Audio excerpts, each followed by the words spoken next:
All right, shalom everybody. First of all, he is risen. Happy Easter and happy Resurrection Day for all of us. Our Lord is the living, and their God is not even exist.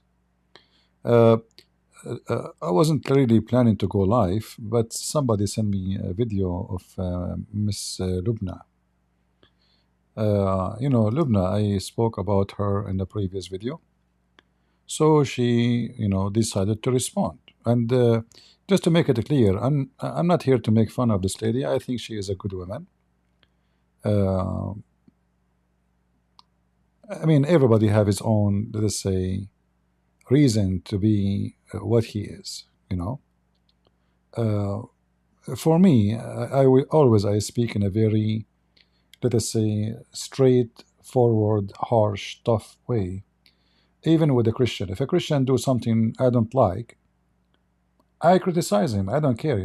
I don't. Uh, I have loyalty only for what I believe, not loyalty to people. So if a Christian do something wrong, I say this guy he did something wrong. That guy, and people don't like what I say. They say why you are bashing this Christian guy. I'm not bashing. I'm just saying the things as it is. So people don't accept. Uh, you know, let us say some people they have loyalty to a person, and the second you criticize the person, they feel like you are criticizing them because oh, we support this guy. We think he's a good guy. Why you are criticizing him? And sadly, if you criticize a person, they will think you are saying he's bad. I mean, he might be bad, he might be good, but criticism is a must for someone who is faithful, and based on his faith, he criticizes. So our friend Lubna here, she made this video, uh, and again, I'm not trying to put her down, but I invited her to call me, and I don't think she will do so, and I understand why. I mean, myself, I will not call myself if I invite myself to debate myself. That will not be a good idea. So let us see what Lubna she said in this video. And again, I don't want people to make comment against her. She is. I mean, she have her own. She's born in a certain family, in certain situation. Uh, you know, we have to understand where she is coming from. At least she is being honest in many ways when she speak about Islam, but she don't dare to say I am criticizing Islam. Oh no, no, I'm criticizing the bad apples. And in this video she made, it's a very short video. I did not watch all of it, but let us watch together and see what she is saying. Hi all, welcome back to Candid with Lubna. Now in today's video I'm going to respond to Christian Prince. So yes, some of my viewers advised me that in a few of his recent past lives on his YouTube channel, he has commented on some of my videos. So what I would like to do is play a few clips from his live and respond to some of the comments that he made about me. Please note that his lives are a few hours long, so of course I can't play. Correction, Lubna. None of the comment I made is about you. I mean, I don't know you. You see, you say that you saw yourself, you show your name. Still, I do not know you. Somebody told me that in your video, you said, but I did not see it yet, that Christian Prince he didn't show his face. If you think somebody showing his face or his name, that means you know him. You are mistaken. You do not know people by seeing their faces or even seeing their ID. The Lord, he said, from their fruits you shall know them. So I was speaking about what appeared to be your fruit from the word you said. Otherwise, I never spoke about you. I'm not here to speak about people. Like even when I speak about Mimi hijab, etc. This guy is not my purpose of conversation. I mean, this guy, who is he? And it's same for me. Who am I? I mean, nobody. So here we are talking about faith, belief, right and wrong. People are people everywhere, and when we criticize somebody, either we criticize him because he is bad, or we are criticizing him because he follows someone bad. So in the case when I speak about Muslims, I do both. I say they are bad because they follow someone bad. Because why I want to follow someone bad if I'm not bad? Does it make sense? You know, in the Middle East we say, tell me who's your friends, I will tell you who you are. So if my best friend is Muhammad, I mean obviously you know who I am. Not by name, but by knowing my friend. I hope you are smart enough to understand what I'm saying. Let us continue. The whole thing here on my channel. However, I will put a link to those lives in the description box for those of you guys who want to watch the whole thing. You remember this woman? I played her video before, and I said she's an ex-Muslim, obviously. And you guys, you told me she is not ex-Muslim, right? And then actually she came and she left a comment in my section, in my channel. I invited her. I told her, if you want to call me, you can call me. So I found the video here of her. Where is the video? Here. Look what she said. So yes, I don't identify as an ex-Muslim. I'm someone who was born into a Muslim family and raised as a Muslim, and I was raised in a more liberal fashion. However, as I'm growing older, I have started to research about religion, and that includes my own. So a few years ago, I picked up a translation of the Quran and worked my way through it. I then did have lots of questions, and I am still trying to find the answer to many of them. I also picked up the Bible and also the Bhagavad Gita, as I'm very interested and curious to see what those other books have to say as well. Now, sadly, in my journey in trying to research about Islam, I have experienced a few barriers. A few too many, I must say. And those barriers to me, unfortunately, come across as red flags. I'm still on my search to find the truth. I believe in God and I seek God's guidance. So yes, currently at this stage, I do not currently identify as an ex-Muslim. And just again, to be very clear, I'm not speaking about Islam, so don't falsely accuse me of speaking about Muslims and the bad apples. I don't know if the sound is her voice coming good to you guys? Is her voice coming good, or you don't hear the voice fine? Is the sound coming fine from your side?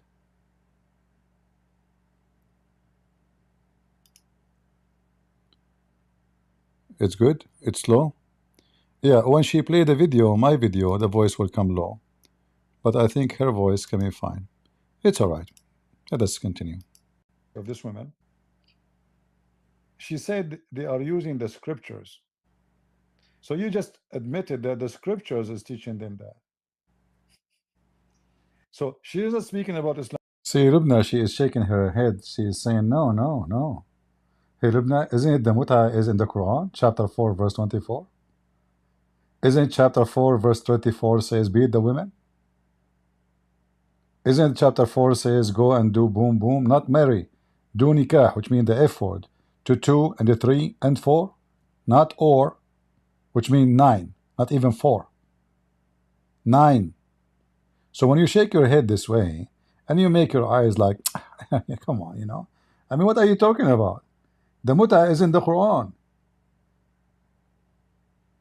Did Muhammad sleep with his slave? Marry the cook, the maid? He sent his wife to see her father. He told her, your father waiting for you. She went there. The father told her, no, I did not call for you. She suspects she went back home. She found Muhammad in the top of the slave. Isn't this a secret behavior? She is not even his wife. She is a maid. So what do you mean you shake your head? Isn't it your Quran consider you half a brain? So you cannot even be a witness in the court? And the only time you can witness in the court, if you witness borrowing money, and you have to be 2 women equal to 1 man. And those 2 women have to be approved. So if Lubna, let us say there's a 1 billion Lubna, they saw a murder.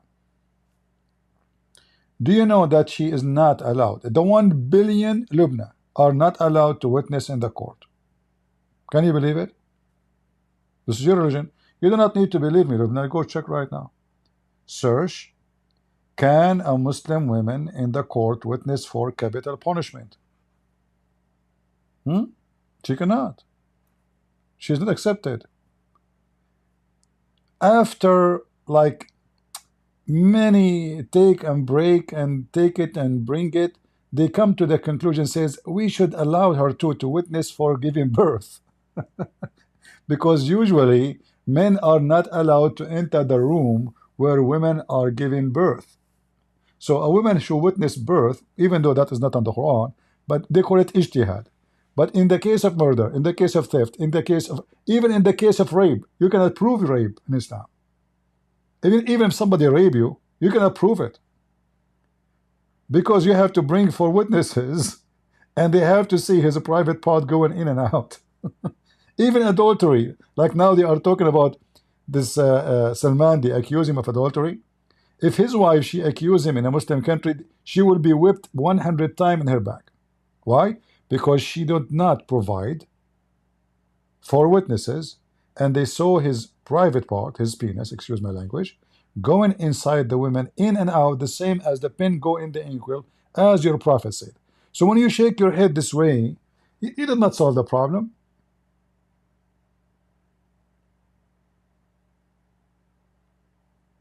I was expecting you to refute me. You know, you said my response to Christian Prince. Is that a response? You shake your head? That is not a response, Lubna. And again, by the way, I am not against you. All right? Honest, the Lord is my witness. I'm not against you. I'm just asking you, be honest with yourself. I want you next time to go live, if you go live, and if you wish to talk about me, no problem, to show me where I lied or I was wrong. Don't shake your head like this. That's not right. Like if somebody see you're shaking your head like this, it sounds like you are saying Christian Prince is lying. I would love to see you getting me busted. Trust me, I love it. Like, look how you open your eyes. I cannot do that. Only women can do that. Sorry. I like the way you like your facial. So moving your head, opening your eyes, closing your eyes does not give an answer. So what about next time you go live?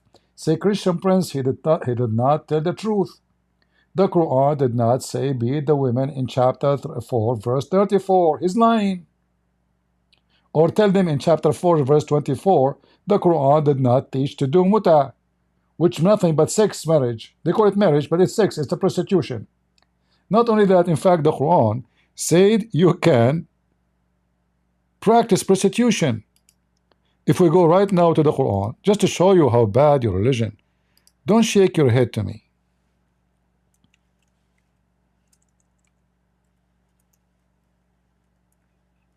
The Muslims don't debate me for a reason. This is chapter 24, verse number 33. All right? And this verse speaking about using your girls for prostitution. You see in the translation here says save slave girls. In fact, in Arabic does not say slaves. It says fatayatukum, which mean your girls. Your girls.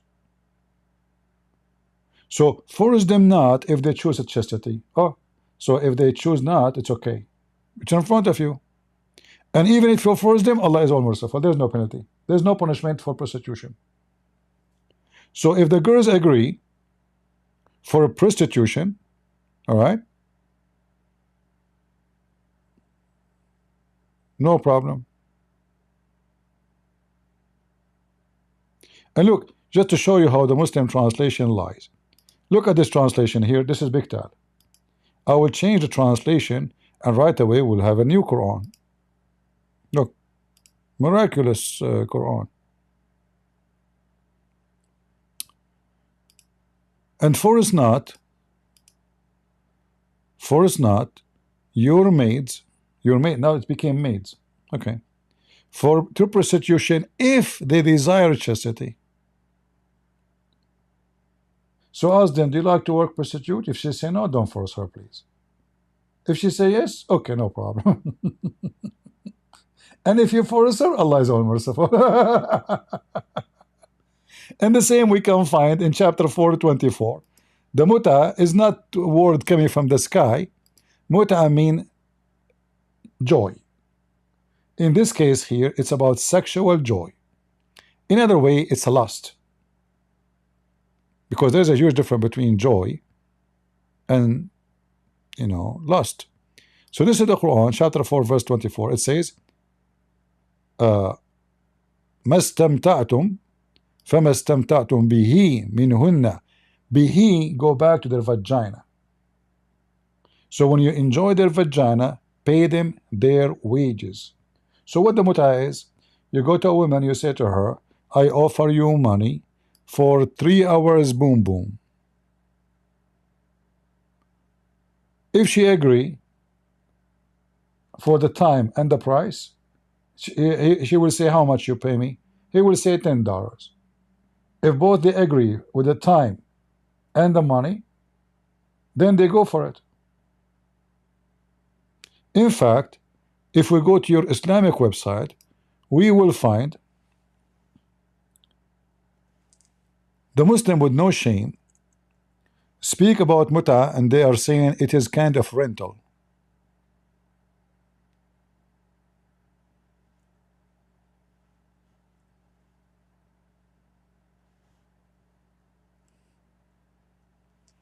Let me show you. You see, I don't shake my head. I show the proof. I show reference. This is your Islamic website, not my website, explaining with details all the conditions of mutas, which is very fun. The 4 pillars of muta. You can read them. I will post the link. In fact, you can freeze the channel. I'm sure you are smart, you know how to search on the internet. You can freeze the image, take a screenshot, and you can search it in Google. So if you go down here, I will search in the page for the word rented. Rented. Look at this. Muta, read carefully with me. In some work, oh, sorry. In some work, special term is applied to women who participate in muta.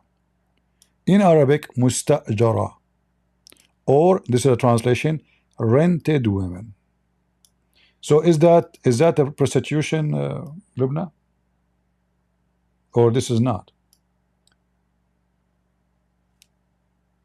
rented? You pay a Muslim woman to sleep with her. This is your website. Muta is considered as a kind of rental. Is a Christian Prince making things up? You can shake your head. Go ahead, shake your head. It's considered as rental. Why? Because general man's basic aim in this kind, they call it marriage, in this kind of marriage, is sexual enjoyment of a woman. So is the woman now become a sex toy? A whore, prostitute? Yes. So when you move your head left and right, like, that does not respond to what I say. Everything I say is true. You go silence in those things I say. You skip it. I thought you want to respond to me when I say something serious. But you did not, because you know I'm saying the truth. No Muslim can respond. Muhammad, he did mut'ah. The Muslim did mut'ah. The Quran said do mut'ah. And in fact, there's no verse in the Quran says don't do mut'ah no more. Nowhere in the Quran says don't do mut'ah. Imagine if Jesus saying to the Christians do mut'ah. Nobody will follow him. Because that will not be Christ, the one we are waiting for. The Lord of decency. Let's go back to, and again, I don't want people to make comment against Lubna. I feel sorry for her, She is, I mean, she is born of a Muslim family. She is afraid, to say things as it is. She want to keep, let us say, a safe line. She's criticizing, but she is not out of Islam. Okay. She said they are using the scriptures. So you just admitted that the scriptures is teaching them that. So she isn't speaking about Islam. Take a note, okay? I'm talking about those are bad Muslims, okay? Well, your prophet did that. So I'm going to pause him right there because in my video I wasn't discussing the cause of why the bad apples within the Muslim community are bad. I'm not saying it's because of the scripture, and I'm not saying it's not because of the scripture. I, on my channel, try my best to refrain from speaking about the scripture. And the reason is, like I've said a million times on my channel, I already get threats from Muslim men, even though I don't discuss scripture. So look what he just did.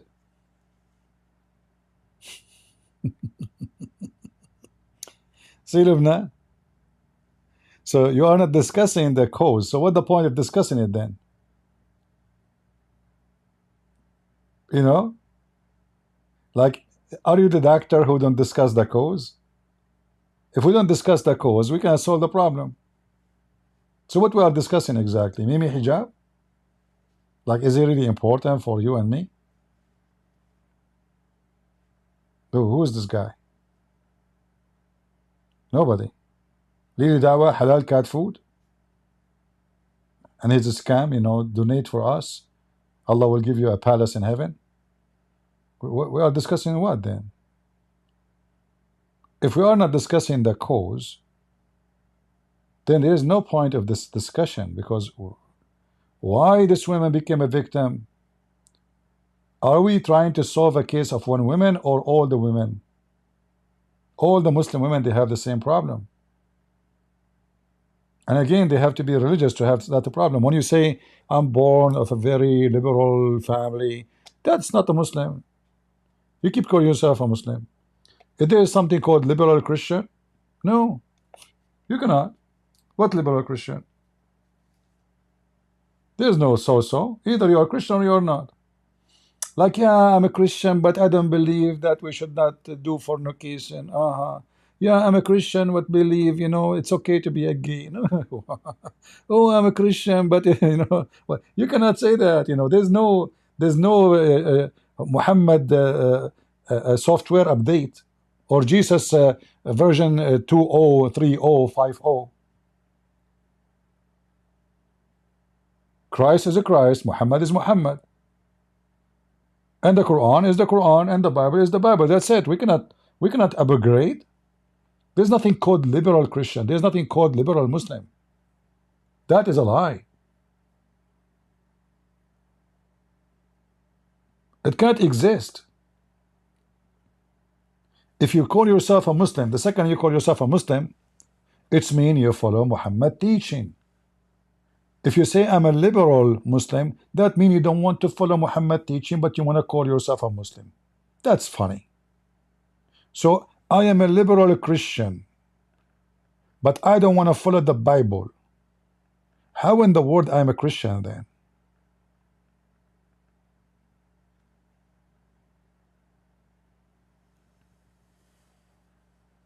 Again, I'm not trying to make fun of you, but I'm just giving you an answer to think about. You know, I'm sure you are a smart lady, and actually I really appreciate people like you, because usually Muslims, they have a lack of decency, and they are infected with rabies. They want to bite anyone who don't agree with them, and you are obviously not like them, and obviously your family are good quality family. When you say to me, I am born of a liberal Muslim family, you are born of a non-Muslim family. Because look at you, you are not even wearing hijab. Do you know that your prophet, he says, if you do your eyebrows, you go to hell? Allah will curse you. The funny Muhammad, he command Muslim men to shave their mustache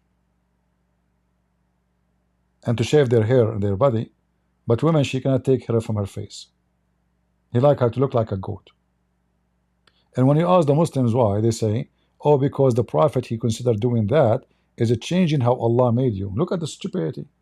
So you Muslim, when you shave, Muslim men, when you shave the body hair, your body, all your, Muhammad, he used to use something called an-nawra, which is sugar, cooked sugar, like form of sugar. They stick it in their body, you know. So Muhammad used to take the hair of all his body. But isn't it, this is a change in the way Allah made you look like? Why you do then some circumcision? Isn't it this is a change in the way Allah made you look like? Why Muhammad he color his hair red? Allah make you with the black hair. Why you make it red? Hmm? And you know, if you see how Muhammad looked like with the red henna, he looked hilarious. I wish at that time they have a camera, because the image of Muhammad is enough to make people leave Islam. He will look like a devil with this henna in his head and his beard.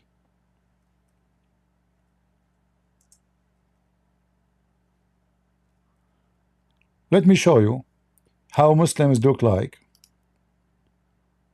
with the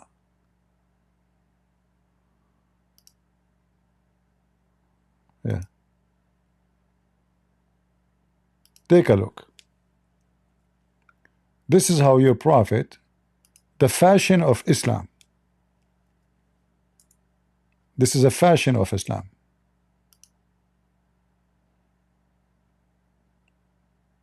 So he color his beard, he color his hair, he color his eyebrows, he color everything in him with the henna, and the henna will make your hair look like a fire. Literally like fire. Look at this guy. Look how handsome it is. Unbelievable. So good. I want to do that. In Halloween day, which is a pagan day. Alright? Look at this guy. Man, so good. All of this because Muhammad, he used to do that. Those are the true Muslims, not you.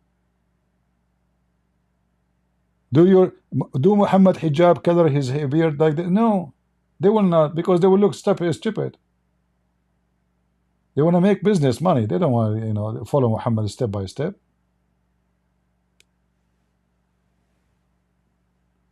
By the way, guys, what do you think if I did my beard like this? I don't know. I think it's going to be good. Hold on, I have a caller. Hello? Christian Prince. First of all, you cannot do it this way. Hey, why is that connect? Very reason. This is only for Muslims, and only Muslim can do that. Oh, what do you mean? Like Muhammad, he have a copyright over it? Exactly. Okay, what if I did it? What I would do? We will take you to the Islamic court, and we are going to make you to do it. What the heck? What the heck is that? I don't understand the thing. What you will do if I color my beard like that? This is very. I mean, I'm sexy, and you know it, right? This is very. Look at those faces. Look at this madness. Look at this madness. Look at this madness. Lord have mercy. This guy in the corner in the left, he looked like me when I was young. The left in the corner down, you know. Yeah, when I was young. Now I don't look the same. I wish. Yeah. All right. So you know, the fact is, speak for itself. It's not about people. It's not about this guy did this and that. You know, the whole purpose of me talking here is to speak about Islam, not to talk about Lubna, not to talk about Christian Prince, not to talk about those Mimi and Fifi and those scumbags. Those are liars taking advantage of people. And you yourself, you call them the clowns. And I agree with you. Go ahead, Lubna. Scripture and I don't criticize a religion, I already get threats from Muslim men. And ideally, I don't want to put my life at greater risk. But did you ask yourself why you will be at risk for criticizing Islam? Because Islam is, this is what Muhammad told them. Again, you are ignoring the fact. Muhammad told them, if somebody changed his religion, kill him. Kill him. من بدل دينه فاقتلوه. As simple as that.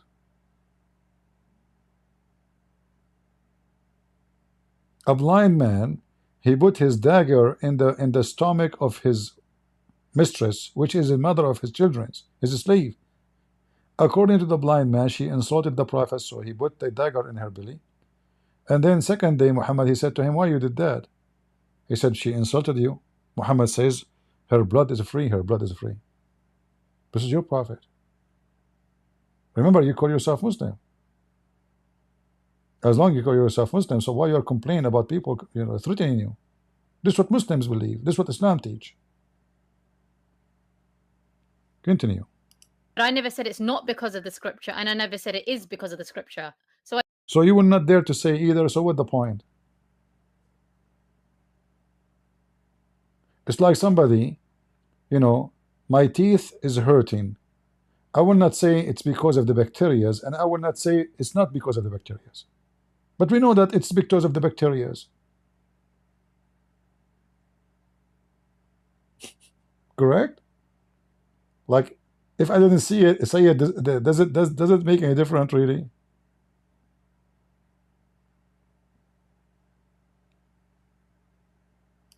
So I think just because I'm not pandering to certain people's views where they really, really want me to bash Islam, and I'm not doing that, and that's what they want, it doesn't mean that I'm a hypocrite. No, you are bashing Islam. You see, you claim that you are not bashing Islam. But when you say they are using the scriptures, and you try to fix it, and you say they are misusing the scriptures, that's not right. Because there's evidence that this is what Muhammad taught. They are not misusing the scriptures.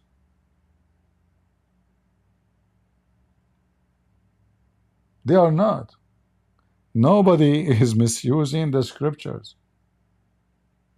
Where do you get this from?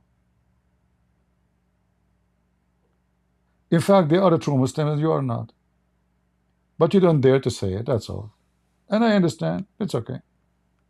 Hypocrite. I've made my stand very, very clear. No, you are not. Sadly, I see so many examples of Muslim men using the scripture to exploit women in different ways. And I've seen this, whether it is how... See, they use the scriptures. So the scriptures is what is used. Can I use the scriptures in the Bible to exploit women? Can I? Like there's a verse in the Bible, Jesus says to me, you can take a sixth wife. You can lie to your wife. What do you mean they use those scriptures? That means those scriptures is the one is used. So I think just to answer his question, there are many different sects that have been created by Muslims from Islam. And there are so many different interpretations of what the scripture means. So to those Muslims who are good apples within the Muslim community... Just to correct you, Lubna, all Islamic sects agree on the mut'ah. It is the chapter 424, all Muslim sect. So you are trying to escape. You know, I use a harsh language usually. People, they know me. I'm not using it with you. Everybody knows I don't hold myself much to say certain words like stupid, donkey, potato. When you say there's many sects, can you find me one sect does not agree with the mut'ah? That chapter 4 verse 24 says this is about I challenge you to find me one sect. What sect? The major sects of Islam is Shia and Sunni. Sunni, they say the Quran, yes, came with the mut'ah. Then later the Prophet forbid it. But we find evidence that Muhammad never forbade it. The one who forbade it was Umar. This is from the books of the Sunni. If we go to the Shia, until now they practice it. The Sunni, the hypocrite, they found other solution. The Prophet, he eased things for us. As an example, when a woman, she was in the way, in the desert, she was thirsty and hungry. She found an Arab man, Muslim man, and she said to him, please give me food. He said, I will give you food if you open your legs for me. Excuse my language. The woman is dying in the desert. There's no water, there's no food. So she agreed. When she went back to town, she told the Caliphate Umar about what he had done. He said, did he give you food? She said, yes. He said, mahar, mahar, mahar. This is dawari, dawari, dawari. So this is marriage now.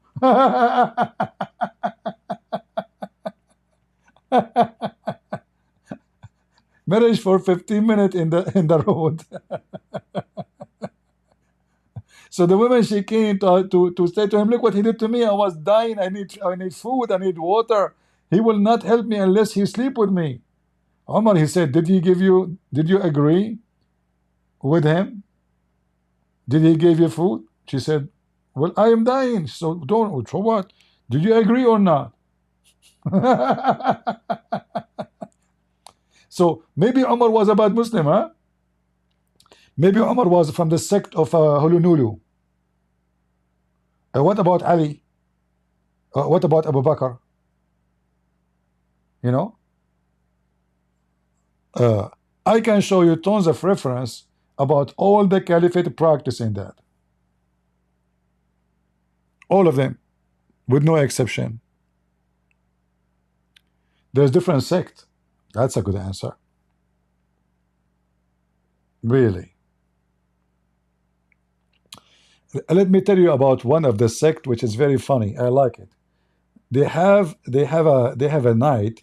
It's called the night. I don't know how to translate this word into English. Hmm. You know, when you close your eyes, you know the game when like if you are a kid, you tie up your eyes, and then you try to hold the person like you hold him by your hand. You know, you catch him. So the Duruz, one of the Muslim sect, they have an occasion. It's called catch and take. Catch and take. So they go inside a big room, and this room have women and men. All the men they put like a scarf on their eyes, so they can't see.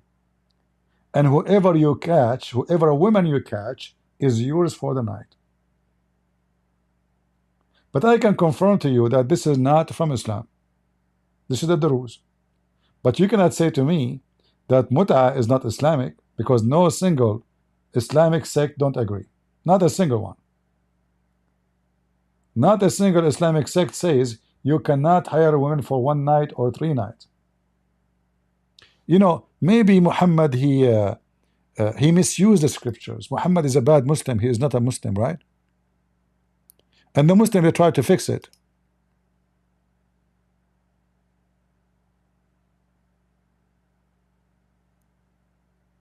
The Muslim, they used to do mut'ah during the Hajj.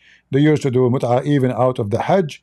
And it's obviously the mut'ah never been forbidden by Quran. Never. Here they lie, by the way. They say here Hajj tamattu'. There's no Hajj tamattu'. The hadith says the mut'ah qad nazalat in the book of Allah, and we did it with the Prophet. And then there is no Quran came to forbid it. And he did not even forbid the mut'ah until he died. So Muhammad never forbid the mut'ah. Never. And they did it with the Prophet. We perform it with Muhammad.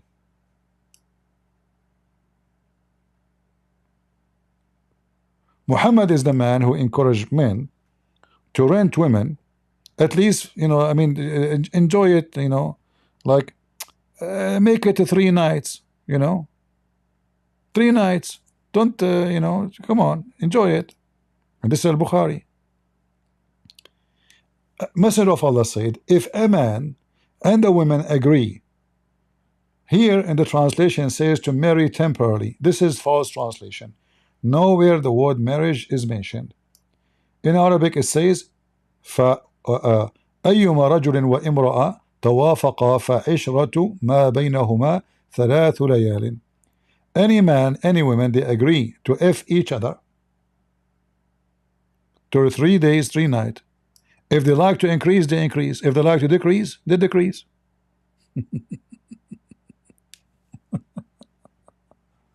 So I'm not discriminating the scriptures. There is many sects in Islam. That's a good answer. Those are the Sunni. And I just already showed you the Shia. This website here is a Shia. Rented women. So what do you mean there's many sects, many interpretation? Do you have a new interpretation for yourself, like, you know, for the Quran? Okay, go give me interpretation for the Mut'ah. Go ahead. I want to learn from you.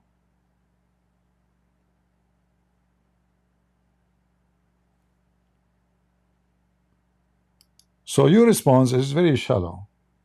And I understand you don't have too much knowledge. I'm not putting you down, by the way. But, you know, if I write a letter in English, I'm sure Lubna, she will laugh at my English. She will notice how many mistakes I have made. So I can say I'm ignorant in English. That doesn't make me a bad person, or but I'm just stating a fact. You're ignorant in Islam. I'm ignorant in English. Every one of us is ignorant in many things. But when we speak about religion, and especially if it's my faith, it's not right to be ignorant about my faith. That would be funny and stupid of me. Because if I do not know my faith, I would know what? So I have no faith then. So why I call myself a Christian or I call myself Muslim if I do not know what I believe in? If I do not know what my book is teaching? That is not smart. Continue, Lubna. They will see the bad apples as misusing the scripture. Uh-huh. How a lot of converts Muhammad was a bad apple, huh? are treated like second-class citizens. By the way, when someone she convert to Islam, like those Western, do you know how they look at her? She is a whore. Anyone convert to Islam, they look at you down because they will see two things on you. First, you are not loyal to what you came from. Secondly, especially if you are a female, you accept to be their whore. As simple as that. They will never respect you. And you see, she mentioned that. Those convert, they treat them as a second-hand citizen. When in reality, supposedly should be treat them nice. I mean, a person who just left his religion, maybe he's an atheist, he become a Muslim. Why you want to treat them second-hand citizen? Because they look at you down. In fact, many Muslims, they say that when those Western women they convert to Islam, she is just looking for a, I don't want to use the word, not today, private part. This is what they see it. She's a whore. She could not find a man where she is coming from, so she come to the Muslims. They don't see in those women any decency. Even the man, the same.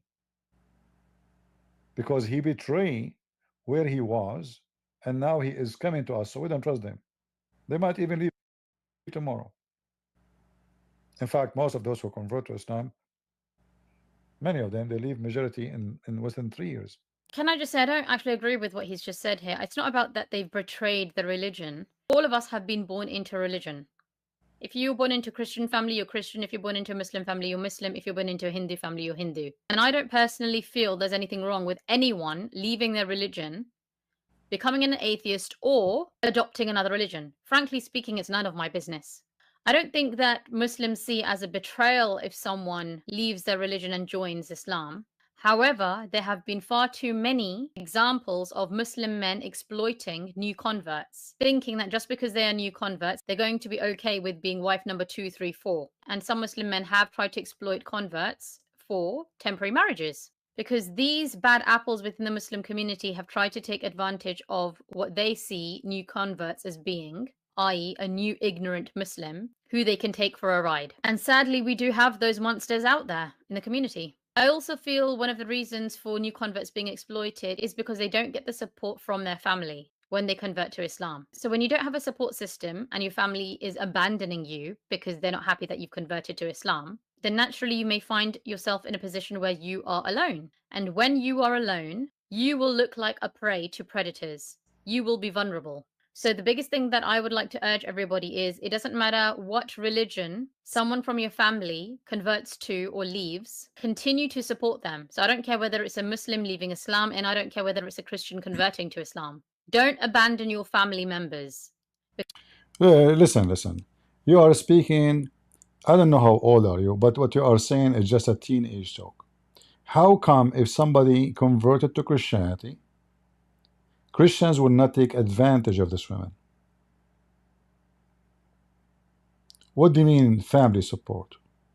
Why she needs support of the family? For what exactly? Is she going to war? If a Muslim woman, if you convert to Christianity and you go to church, the Christian, they will take you for a ride? Can you give me examples? Those things happen only between Muslims. So don't tell me I don't care what religion. Everyone is born of us, born into family. I'm born Muslim, you're born Christian. That's not true. There's no Christian is born Christian. You are again ignorant. Christianity is somebody, Christian is somebody is born again Christian, not born Christian. So if you are born from a Christian parents, doesn't make you Christian Christianity.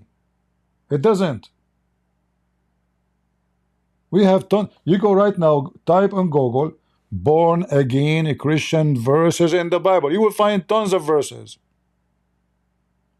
You have to be born again, which means you convert. Every Christian have to be a convert, not born of a Christian family. Born again mean you convert to Christ. You, not your parents. It's not your mama tell you now you are Christian. It's you decide to be Christian. When you decide, when you make that decision, you get baptized, you are now born again. So again, you have a wrong idea. Islam is the one who take advantage of the women. As you said, they take you to a ride. Literally, a ride. You say it correctly. You are a female, you are stupid. And let me tell you why I said that. Okay, let me hear more about what you want to say. We continue. Because that's when predators will come in all shapes. Why in the religion there's a predators? What is she converting to the wood, to the jungle? Predators. So why a woman she convert to Islam, she go to the mosque, she found there predators.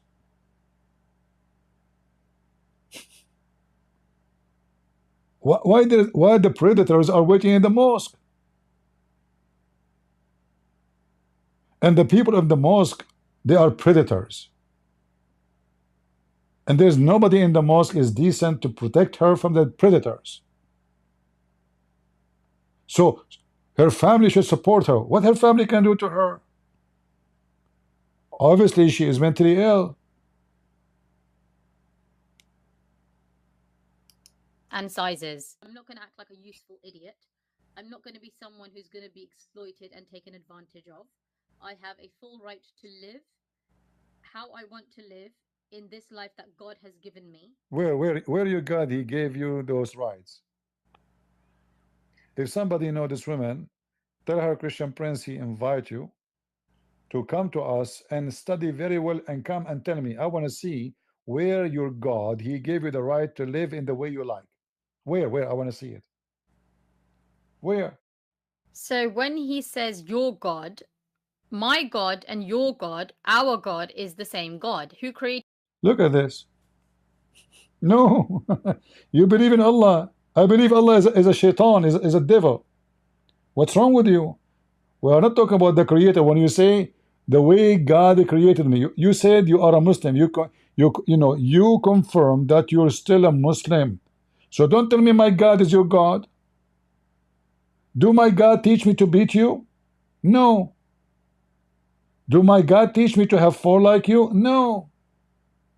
Even your God is not even a spirit. My God is a spirit. So how we can have the same God? Your God is heaven is a prostitution place. Everybody is having boom boom. You go to the heaven of Islam, every Muslim man, you say to him, Assalamu alaikum. Nobody can answer. Why? Because they are holding their jalabiya in their teeth and doing boom boom. I'm going to talk, sorry. I'm having sex. How your God is my God? Do we have even the same heaven? Do I have in my heaven boys who they are naked and they are serving me? Did my God promise me in this penis like your God? So don't tell me, oh no, there's no God, we have one God. No, we don't have one God. When you talk about the creator, yes, is one creator. But that is not your God. That's my God. Your God do not know even how the baby is made. Your God think that women, she have a sperm coming from her ribs. We thought women, they have boobs. It turned to be they have testicle boobs. Like, and they're big, man. They lie to us. They say, I have a breast. What is a breast? You have Two balls.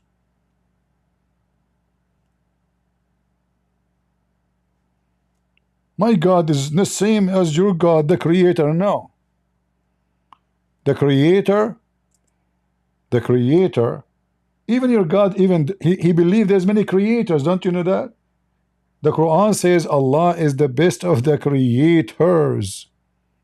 I mean, the one who wrote the Quran is mentally ill. What kind of God he say this? This is how the baby is made.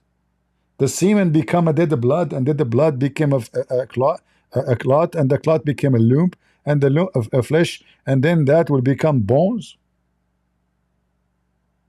This is God. I mean, a kid in elementary school, he will not give stupid information like this. And then you speak about there's only one creator in Islam. No, Allah is the best of the creators. And then the Muslim, they try to fix it. Oh, you know, if you create a bicycle, what bicycle? The Quran says the creator is the one who can give life. The creator is the one who can create from nothing. Look what the Quran is saying. The same chapter, actually, same verse. Allah is the best of the creators. So if you are a Muslim, you should not believe in one creator. There's many creators. And the reason Muhammad, he said that, there's two reasons. First of all, he copied that from a guy's name, Abdullah ibn Sarh. And this guy, he left Islam and he became a Christian. He was the scribe of Muhammad. Muhammad, he was saying the Quran. Abdullah, he was the inscribe, which means he write the Quran for him. So Muhammad, he mentioned all of this and he stopped here. Until he arrived and he says, and then we brought forth as another creation.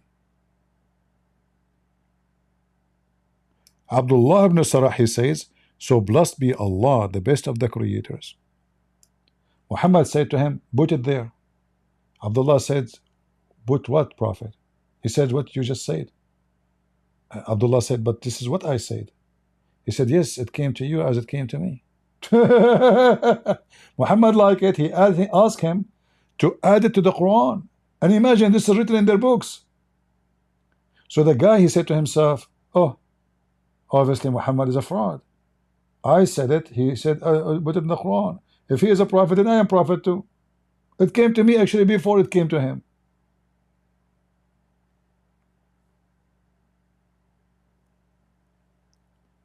So when you say to me, no, we have one God, no, we don't. The God who says you are a sex toy is not God. That is the devil. This is literally the devil. This is not my God. My God, he said to me, one man, one woman. Family, love, not sex. My Lord, did he allow me to have secret marriage and mut'ah and all this garbage? My Lord Jesus says, if your eye will lead you to hell, you better unblock it, take it off. If your hand will mislead you, cut it off. What do you mean my God is the same as your God? Talk is cheap, but ignorance is cheaper. Created me, created you. So I don't see it as my God and his God and her God. There's only one God. There may be a different understanding of what God is. Different understanding. That's a good one. Are you watching Sadhguru? This sounds like a Sadhguru. What different understanding? If God could not explain himself to us, that means this God is not God. I mean, what different understanding? So when you say the Quran have a billion interpretation, do you know why? Because the Quran written by a stupid idiot who could not explain himself. This is what you are saying. Listen carefully. Because Muhammad, he could not remember the Quran, each time he says something, he add or he miss. So he claimed that he asked Allah to give him 7 Quran. And he told Allah through the angel Jibreel, the reason for that his people are stupid, they cannot handle it. So Allah gave him 7 Quran. 7 what? 7 Quran. After writing the Quran 7 times, you are saying to me there's many sects, many interpretations, which mean Allah, He explained Himself 7 times. And yet no Muslim understand.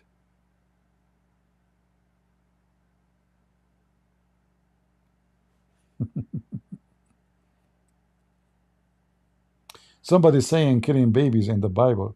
Do you dare to call me so we can read the verse together and we laugh at you? The one who's saying killing babies in the Bible?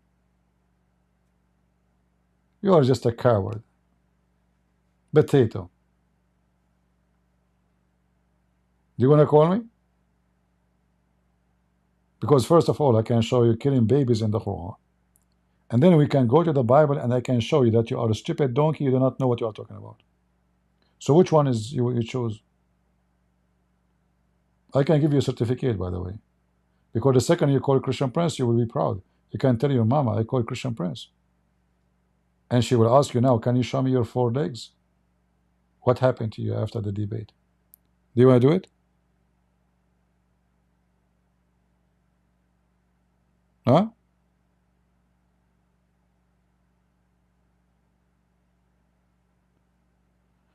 Let us continue, William.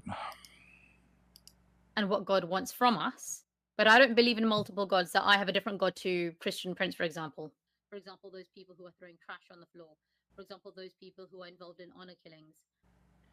Those are the only people I'm calling out, the bad people. And for some reason... That mean all the Muslims. Where is the rest? The rest are not Muslims. If you don't follow those things, you are not a Muslim.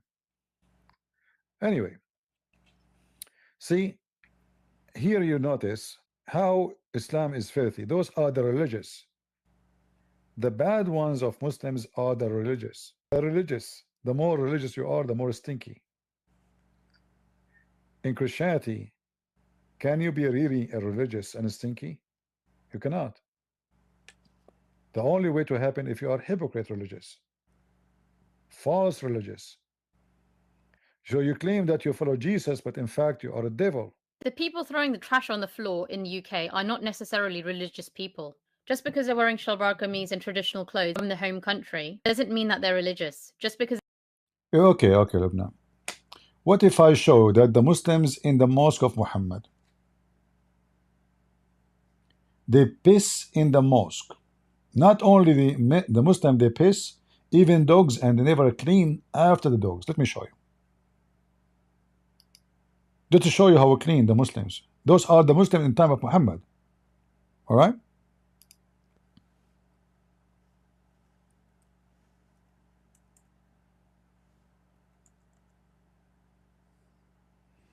Read carefully. And this is Sahih Bukhari, very authentic.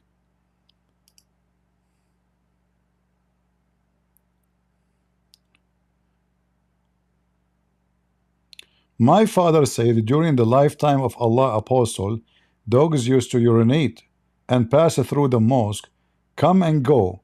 Nevertheless, they never used to sprinkle water on it. Where? In the first mosque of Islam. If this is what is inside the mosque, what is in the street?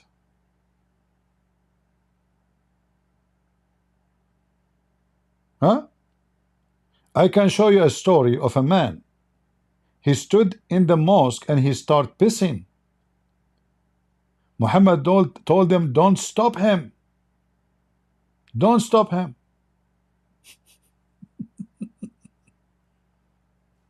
Yeah. What about Muhammad himself? How he take a shower? Muhammad, he take a shower with dead dogs and women blood from period and stinky garbage. So there's no proof that those people who... What do you mean no proof? You go to the Muslim area, the garbage everywhere. Guys, there's no proof that the one who drop garbage in the street are Muslims. Go to the Muslim area. You go to non-Muslim area, you don't find the same. This is your prophet.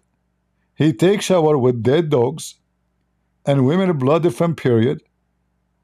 They throw their rags in the water. All right. And even the hadith says the water is stinky and the garbage is stinky. Stinky, nothing. What Muhammad he said to them? Oh, the water is always pure. Nothing make it impure. Come on. Prophet Muhammad. Huh?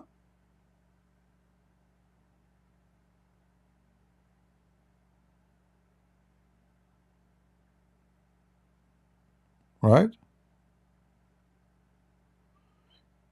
Iron Man, you are showing scriptures. Do you want to call me Iron Man? I want to see how irony you are. Do you dare to call me Iron Man, the one who was showing us the scriptures? If you dare to call me, I will open my Skype just for you. Do you dare to call me Iron Man? And I warn you, I will wipe the floor with you. I will make you read the same verses you are posting for us one by one, and people will die laughing at you. So say yes, I will open my Skype. Iron Man in a second will turn rusty. So should we call you Rusty Man or Iron Man? Why you stop texting now? Mr. Rusty, are you there? Suddenly I mention his name, stop texting. He's nowhere to be found. Potato. You know why I call Muslim potatoes? They are under the ground. So you coward, you don't even dare to call us. You don't dare to call us. To face us with the evidence, because you know that what you are saying is going to be used against you. You know very well. You are talking to Christian Prince, potato. If you do not know who's a Christian Prince, go and see if there is one Muslim ever was able to debate me. Your God himself, he fear me. Coward. See, in Muslim channel, if I went to Zakir Naik, do you accept to debate me? The guy have heart attack, he saw my name. Just a few days ago, we went to Ali Dawah channel live. Christian Prince, if you are a Christian Prince, I am a Christian, and I am Muslim princess. Imagine, he called himself princess. Coward. We went to the guy with his name, Muslim Learn Turn something. You remember? Block them. Potato, he don't dare. You know, he claimed that he can't take any question, anyone can talk to him, but not Christian Prince. Mimi Hijab, I call him 7 times, he hang up on me. He claimed he want to debate me. Did he debate me? Shabir Ali, we organized a debate with him. He agreed to come and debate. Shabir Ali is strong. Shabir Ali, he is good. Shabir Ali is a potato. Shabir Ali, he went to the internet and he searched for Christian Prince. And then he started singing the song, Oh No, Oh Mommy.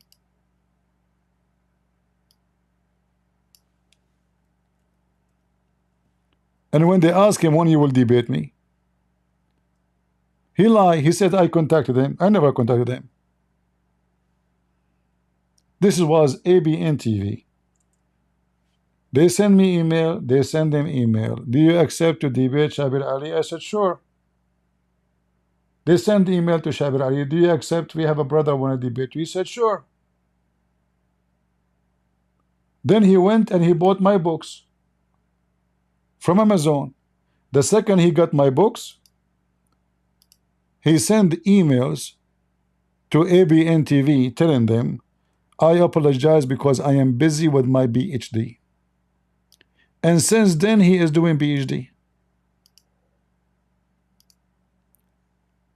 He have no time. He have no problem to debate David Wood.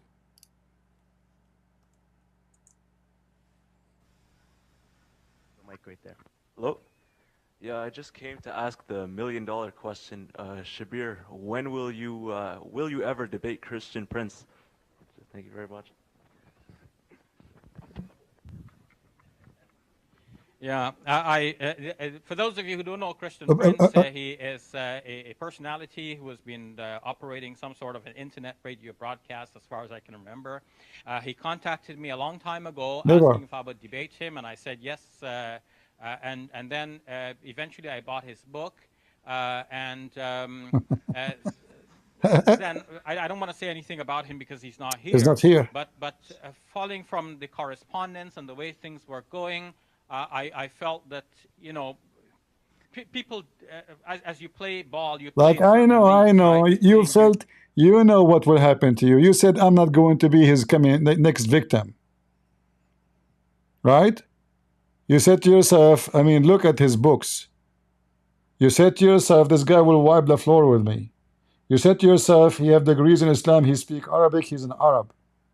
You said to yourself, I'm just a guy from Pakistan, claim to have knowledge. This is not David Wood. Well, I can tell him the miracle of number 19. Right? All of you are the same. Potatoes.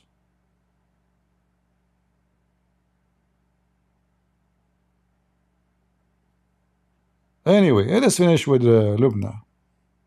Because they don't know how to speak in English doesn't mean that they're religious. So I have yet to see any studies done or any kind of research correlating religious people with throwing trash or doing some of the other things. You do not need a study. You go where the Arab live, and then you will see. You go where the Pakistani Muslim live, and then you will see. What do you mean a study? Take your camera, I challenge you. Take your camera and go to the Muslim streets. You do not need to talk. Is that fair, guys? You do not need to talk.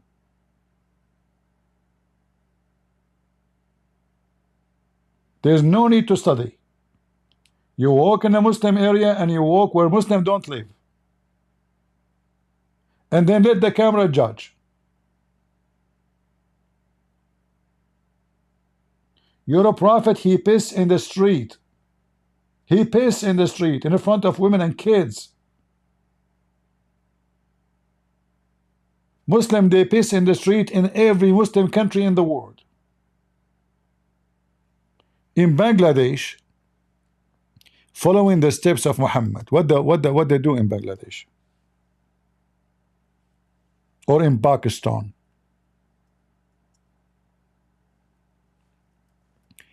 they write Arabic words on the wall to stop urinating.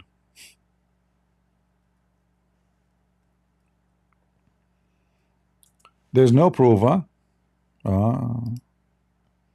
Yeah, there's no proof. Absolutely. How we can stop the beautiful Muslim following the steps of Muhammad from grabbing their penis, excuse my language, in the middle of the road where kids and women are walking by? How we can stop that following the step of Muhammad? Brother and sisters, we write in Arabic. Huh? We write in Arabic because now we are using the holy language. The holy Arabic became holy language. So listen, if I say the word shit in Arabic, this is holy shit. In fact, Muhammad, he taught them even how to do shit. If you go in the hadith, it says an Arab man making fun of a Muslim, he says to him, why your prophet is teaching you even how to do shit? Like, you guys don't know how shit? He said, yeah, the prophet, he taught us everything, even how to do shit.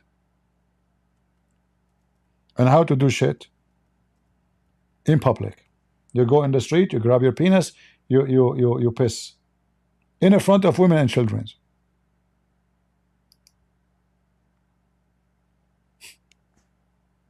Look at the Muslim translation.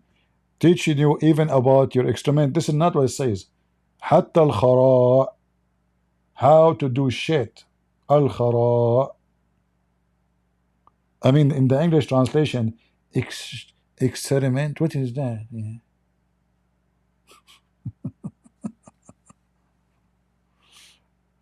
There's no scientific study.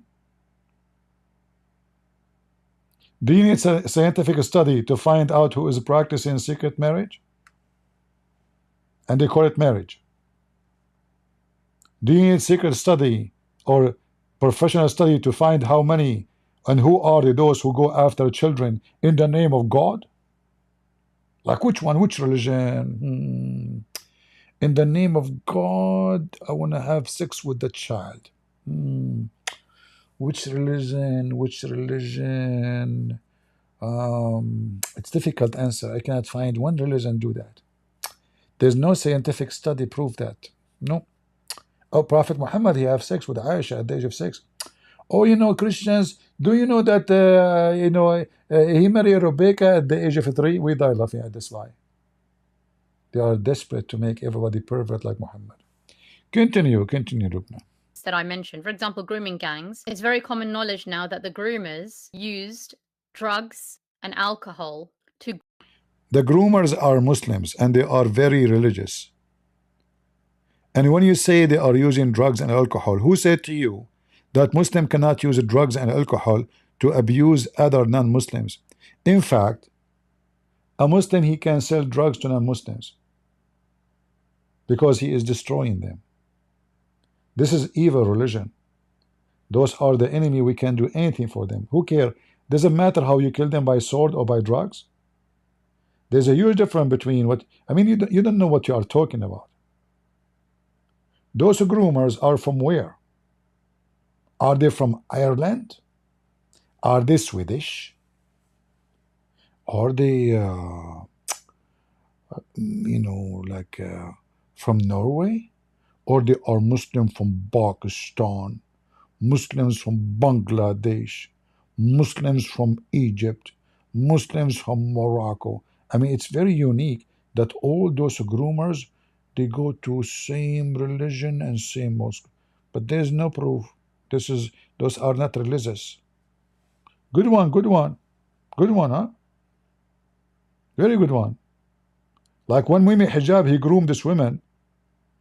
He is religious or not religious? And when all the Muslims, they defend him. Groom the underage white girls. Now, most people know that in Islam, alcohol is not allowed. First of all, I challenge you to show me one verse in the Quran. It says that alcohol is not allowed. Just to show you your ignorance.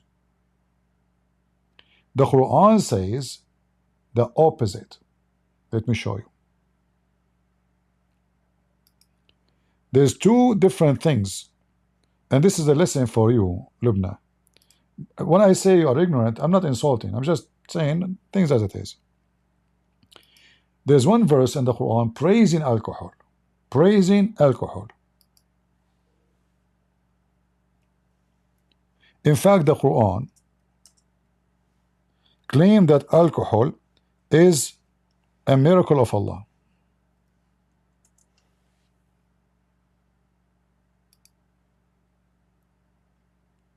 Do you see it?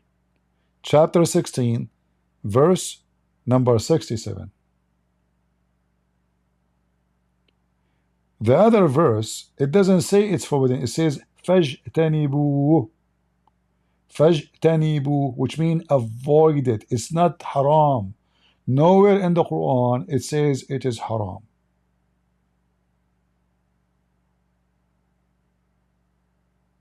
And I challenge you to find me the verse in the Quran says, if somebody drink alcohol, punish him. Nowhere. And as you see, it says it's a sign. Being a drunk, it's a good provision. Alcohol is a good provision. Who's saying that? The Quran. Muhammad, when he cannot drink no more because he was dying, he said that alcohol is from the work of the hands of shaitan, so avoid it, not haram. Same time, you are saying to me drugs is forbidden.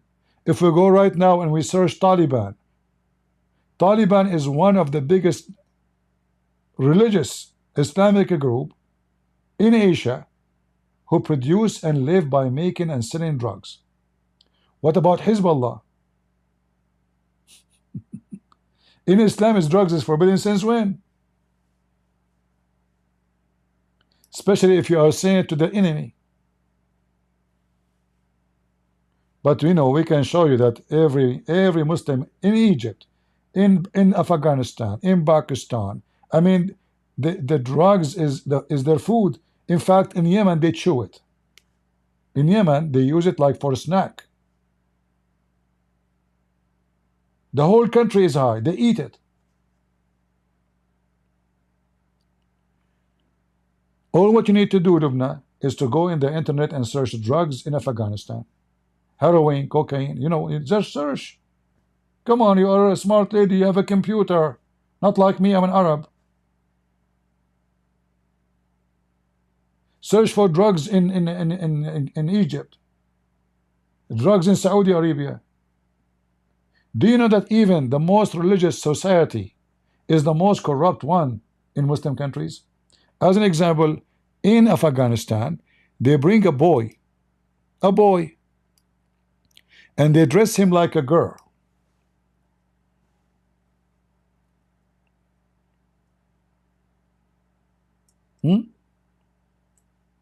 They put makeup on him.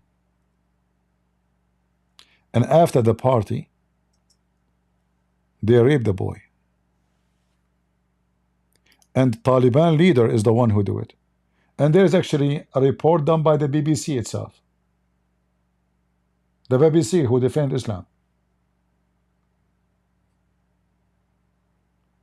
They call it Bachabazi. They bring a boy, he's not even 5 years old. 10 years old. They dress him like a girl. They make him dance for them, do belly dancing. And after the dance, the leader of the group, he will take him and rape the boy. Look at their victims. Look how old they are. They put makeup in their eye. Do you see they have a makeup on the eyes of the boy?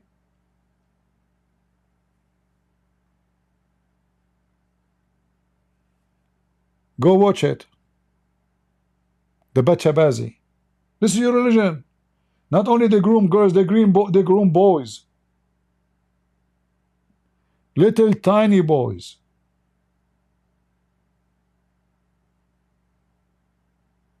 There is no proof. No proof, no proof. I mean, aren't you afraid people will laugh at the way you are defending?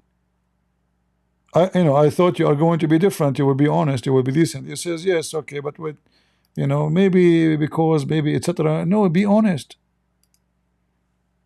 Denying it doesn't make it not exist. This is your religion. Those are boys for 6. Look at this poor kid. They dress him like a girl. And then after he danced for them, they rape him. This is a teenage boy. He's not even maybe 13, 12 years old. Look at the mullahs around him taking pictures. He will dance for them. And this is what we have in a camera. Imagine what we don't have in the camera.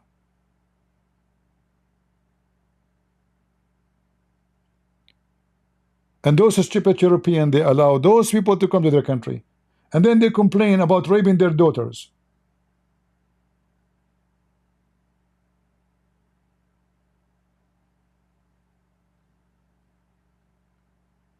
Europeans are so stupid and so donkeys.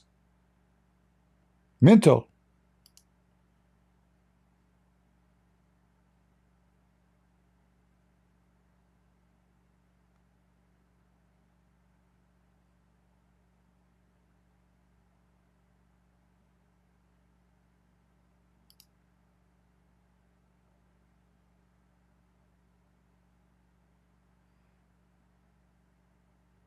This is Afghanistan.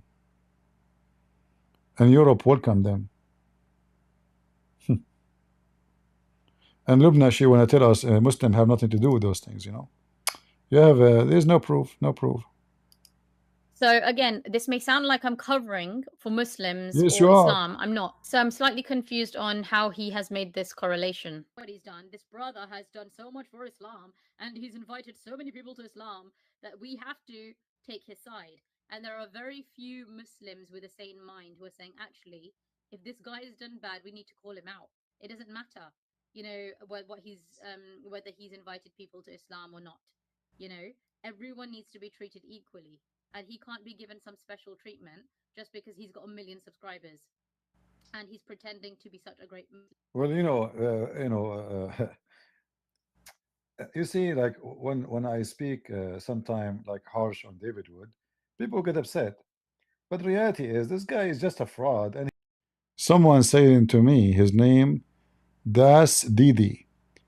You have to watch what? Let us put what he is saying to me on the screen.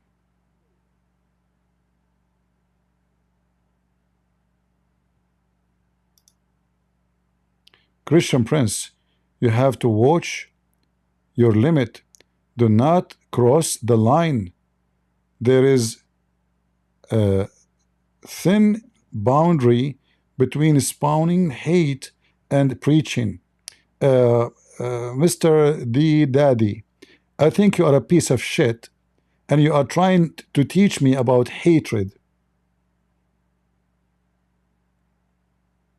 Because you stupid idiot.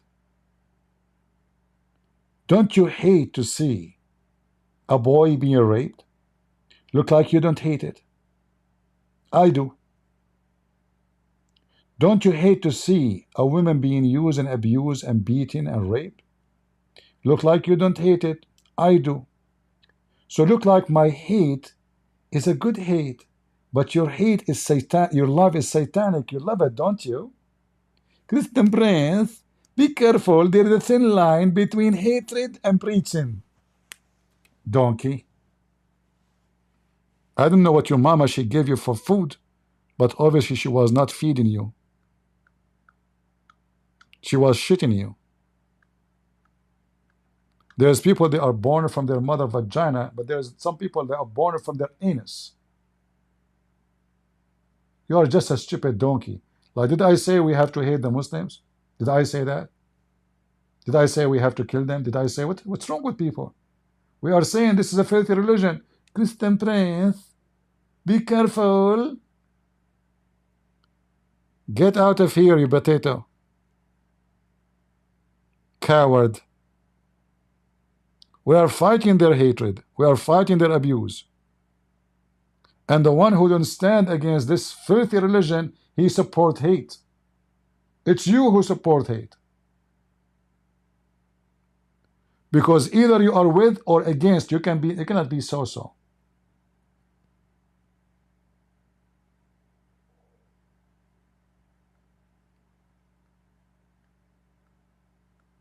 I hope I did not wipe the floor with you, because then we have to clean the floor.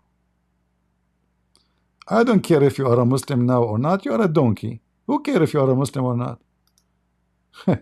Who said that Muslims are the only enemies of Jesus? Who said that? There's a priest, there is bishop, there's the Pope. There's many false teachers and false liars. They don't want us to say the truth because the truth hurt. I challenge you, you coward, to tell me one thing I said is wrong. Am I Muslim now? You are worse than Muslims because you are a Muslim undercover. You are satanic undercover. We hurt your feeling because of what we said. Do you want me to be like the Pope? All religions leads to God? You want to say that? And that is the preaching, supposedly? What do you want me to say? Just tell me, I will repeat after you. What a donkey.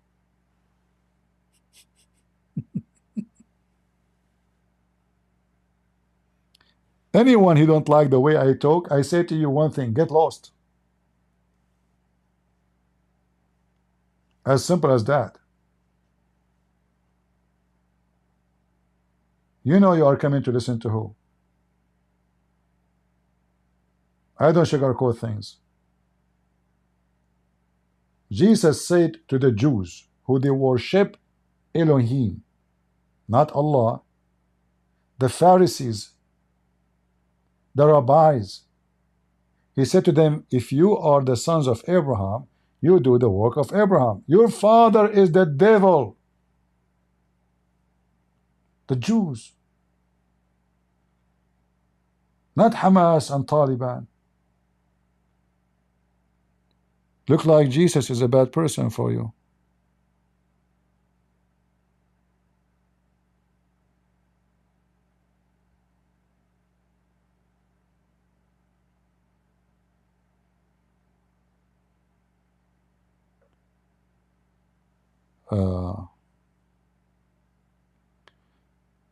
Zahra saying, I like those comments, by the way. Let us show you what Zahra is saying. Where is Zahra? Man, 2 comments to follow. Too many. All right. Where is Zahra? Zahra, here we go. Look what Zahra is saying.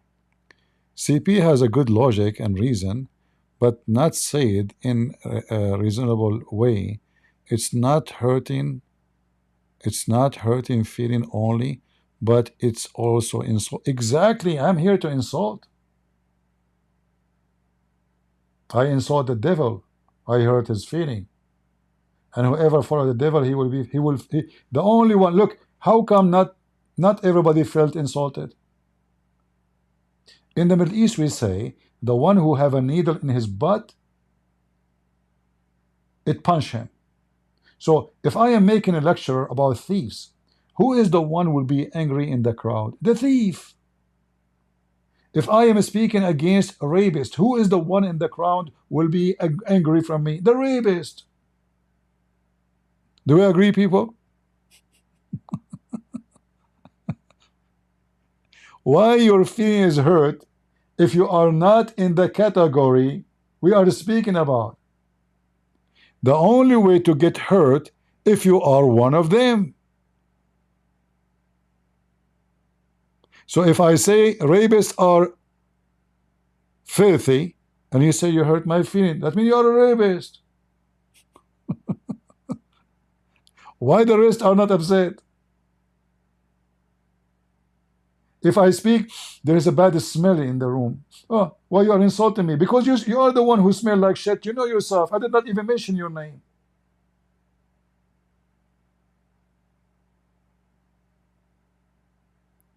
Don't try to bully me. I'm a Christian Prince. I will wipe the floor with you.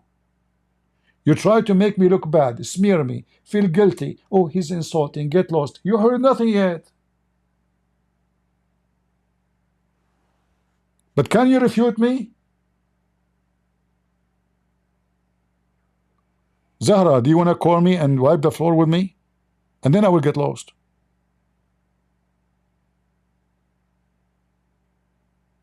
So yes, when I say stupidity is amazing, it's amazing. I don't know how people think. What do you want me to do for you? Give me a hug? Like those you see them in YouTube just to get a click? Give me a hug. I need a hug. What a bunch of homo. Go get married. Can I have a hug? What the heck?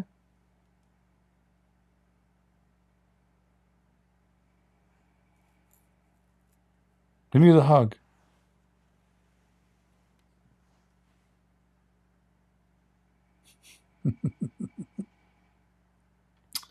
Anyway, let's finish with Lubna. And he is dummy and he is stupid. He got famous because of one debate with David Wood. And this is reality. And look now what happened. It's hard even to convince the Muslims that this guy is nobody. They are convinced that this guy is a hero. And all of this happened because of that stupid so-called debate. One debate. This guy become, that's it, we have to support him now. No matter what he do, even if he sleep with older women. Because in their mind, Oh, he's debating everybody. Look what he did to David Wood. He became a joke. You know, he debated him. He wiped the floor with him. So in their mind, this is what happened, and he's a hero now. And this woman, she is trying to be honest, but she is not honest in the same time. The whole problem is Islam, not Muhammad hijab. Muhammad hijab is a practice in Islam. You keep saying misuse the scriptures or use the scriptures. No, he did not misuse. This is your scriptures. The only funny thing about what happened, that he is so coward, he don't even dare to say I did it. Otherwise, everything he did, this is Islamic. Muslims are allowed to use women and abuse women. And women is nothing but a sex toy for them. All your book says that. However, these people do have 1 million subscribers. So sadly, that shows that there are Muslims out there, and quite a lot of them, with this kind of screwed up mindset. But the most shocking thing for me is where Muslim women wearing a niqab, wearing a hijab, are covering for these clowns. Okay, and it's sadly because of small-minded Muslims. No, you don't understand. Because those women, they are practicing what they have did. You see, when a woman she support such a person, that means she herself is a secret wife of somebody else. Did you ask yourself why she's supporting that? She's practicing that. She has the benefit of this. You see, many of those women, you know, like we keep saying Muslim men are pervert, but there's many Muslim women are pervert too. They want to sleep around. And they don't want to say we are sleeping around. So they accept secret relationship. They call it marriage, but in fact it's nothing but fornication. Like this woman, the woman, she was the mistress of maybe hijab, they keep calling her wife. What wife? They never get married. So obviously she is horny. She wants somebody. It doesn't matter who. And because she is just horny, the whole point of this is what? Sex. When the women agree for this, obviously she wants sex too. So this is your society. It's a sexual society. You do everything and you try to make it legitimate. So you have sex with the children, you call it marriage. You have sex with other women, you call it marriage. But in fact, there's no marriage there. You don't even walk with her in the street. You don't introduce her to your friends. If I'm walking with the woman, she's my friend, I will say, this is my friend, her name, etc. This woman, the secret wife, supposedly, between two bracket, he will not even walk with her. It's so off-putting. I don't know what to say in this video. All I'm going to say is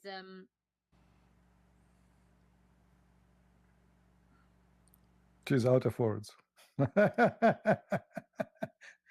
She is saying to herself, what kind of a shitty religion I am born into? So I feel sorry for this woman. I mean, her head is going to explode. She's upset of her luck to be born of a Muslim family. So why, Lubna, why you are, look at you. I mean, I'm playing your video. Why you are moving your eyes left and right? Did I say something wrong? You just said in the video, in your previous video, your head is going to explode. Is Islam comforting you? No. Your head is going to explode because of what? Is that because of Jesus? Huh? Or because of Muhammad? Just be honest. Who is the one causing you this headache? Just face it. Her prophet is a false prophet. is that I'm tired. Exactly. I'm tired, guys. I'm so tired. Guys, what Jesus says for those who they are tired? What Jesus says for those who they are tired? Come to me, I will comfort you. When somebody convert to Islam, this is how we Christians we see it. They just took our trash, because only trash will convert to Islam. So by taking our trash, we stay clean. Yeah, so I mean, I don't agree with this kind of mindset of that just because someone has left your religion, whatever religion that is, whether that's Islam, Christianity, Hinduism, or something else. I don't believe that it's okay to call people trash for that reason. I think it's everyone's right to believe in whatever religion they decide to believe in. You can't force someone to believe in Christianity if they really don't believe in Christianity. And if for whatever reason they do find some truth in Islam and they decide to convert, as long as they have not been groomed, coerced, or manipulated in any way, personally, I don't have an issue with that. Frankly, it's none of my business. You see, Lubna, you see, for me, I met all kind of women and men too. And I found that always there's a lack of maturity between men and women, not necessarily women. And here, look what you are saying. You don't think that the one who converts to Islam is a trash. You think it's not right that I call the one who converts to Islam is trash. You have to prove me wrong. When a woman, she knew that Quran teach her or teach Muslims to beat the wife, and she learned that the Muslim can have a secret wife, and he don't have even to tell his wife is he's sleeping around, and she knew that the Prophet he slept with a girl she is 6 years old, and she knew that in the heaven the Muslim man will have endless penis, and she knew that the man will have endless number of females just for sex, and she knew that Muhammad described even how they will have sex in heaven, and he said dahman dahma, which means you push it so hard. And she knew that Allah will give you, I mean, all the stupid stories, sexual stories. So to accept such a religion, are you trash or not? You tell me.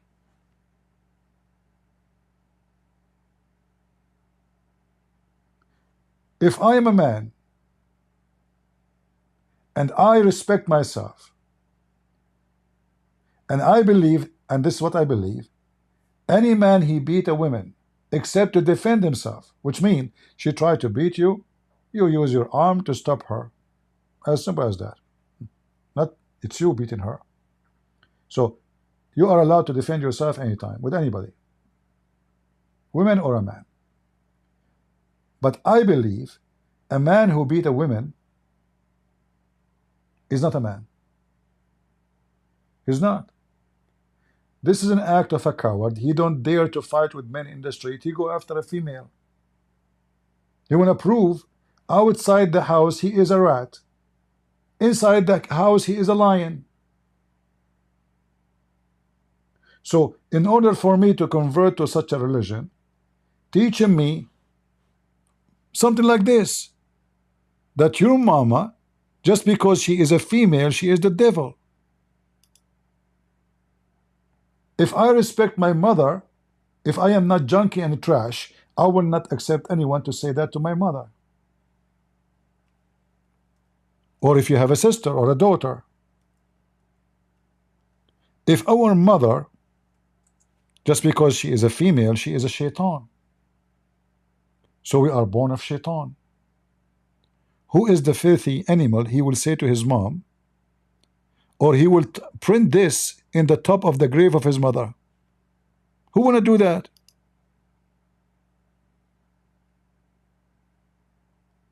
Who you, the Muslims, who dare to print this in the top of the bed of your mother? Print it, make it in a big frame. Don't you Muslim make a frame of the Prophet say? Put it there.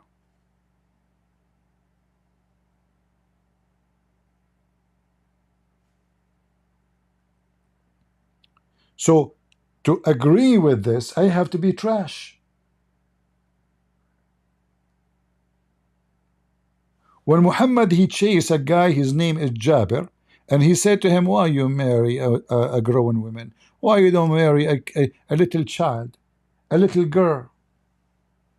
Why? And Muhammad explained why. He said to him, so she can play with you, and you can play with her. Pervert.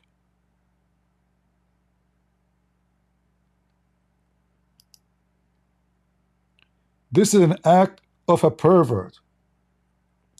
Why you don't marry a child, not a young girl? What is the reason? Look at the wise Muhammad, the pervert Muhammad. So you could sport with her.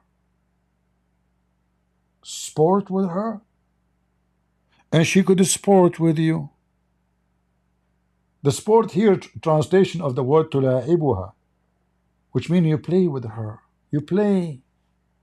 Hey, come here. Sit in my lap. Let us play together. Pedophile. Pedophilia is a mental illness where a man he enjoy sexual fantasy with little child. He can play with the child. He can use the child. He can control easy the child.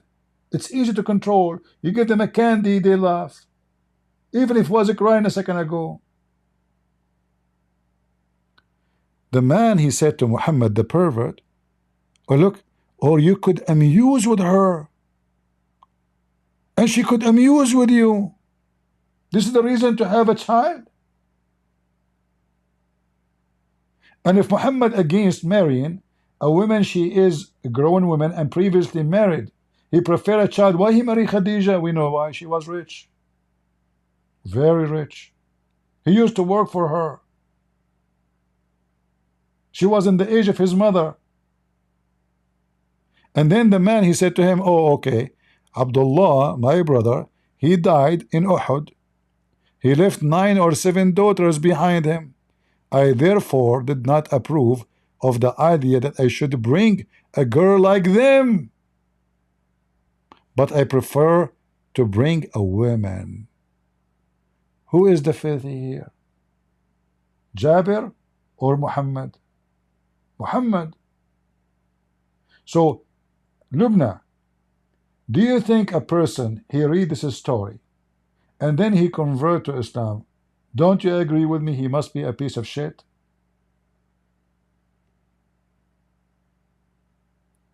What do you think, Lubna, if you are married, and your husband, he love you, and he is not complaining, and then Prophet of Allah, he come to your husband, he say, hey, why you want to go home fast? Oh, Prophet of Allah, I just married, newly married, and I miss my wife. Oh, you married? Did you marry a previously married woman? Or little girl, you can sport with her? Huh? Why? Why you marry? Oh, I married a widow. What? Why you do that? Why? Why you don't marry a child? Why didn't you? Look at the advice. Why didn't you, you idiot?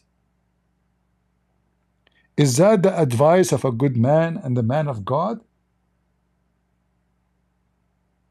Making the man think twice about leaving his wife. He's happy with her. He is not complaining.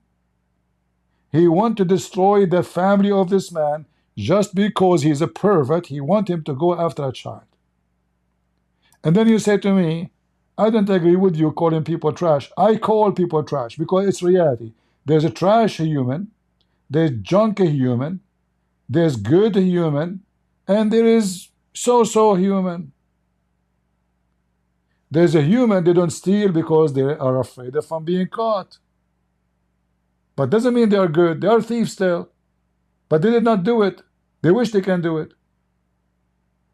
And there is somebody, he steal. He decided to do it. And there is somebody, even if the door of the bank is open and there's no security and there's no police, he will never steal. So we don't agree there is people who trash and people. No, there is a trash. There is trash.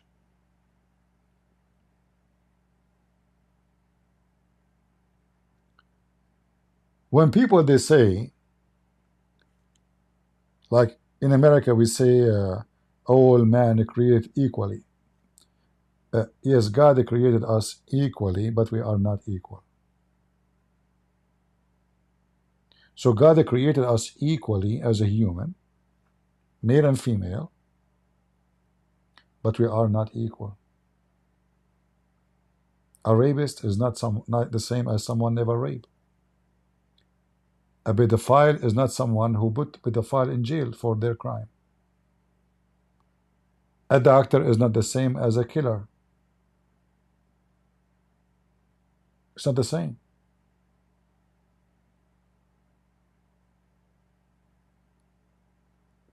So I advise everybody, don't follow the trend of being hypocrite, politically correct. If you want to be Christian, you say things as it is. If you cannot say it as it is, then you are not a Christian.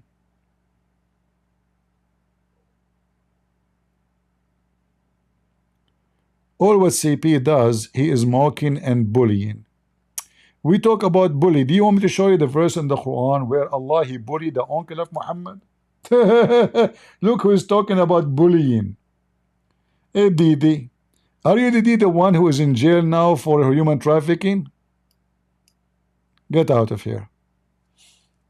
You are like a chihuahua holding my pant. You keep going between my legs. Get out of here, chihuahua. Christian Prince is bullying. Bullying who? Who? Idiot. Don't get married. Your wife, she will leave you second day. I'm warning you. Or is all men are the same? No. Is all women are the same? No. There's a woman, she loves to be a whore. There's a woman, she loves to cheat. And the same for the man. Not all men are the same. And not all women are the same. And not everyone says to me, Lord, Lord, God, God will enter the kingdom of my Father. Jesus said. But the one who do his will. Why? Some will go to heaven and some will go to hell. Because we are not the same. We are not. There's a trash. And what God will do with the trash? He will burn them. As simple as that.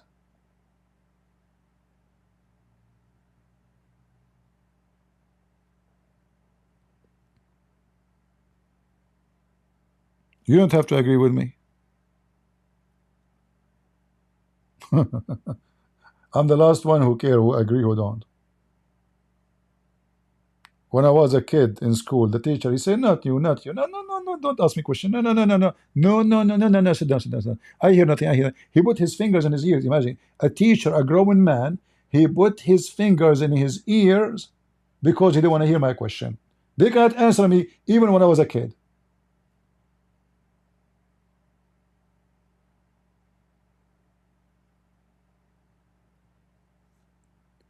Didn't you have enough of hypocrisy in this earth? Well, nobody dare to say things as it is.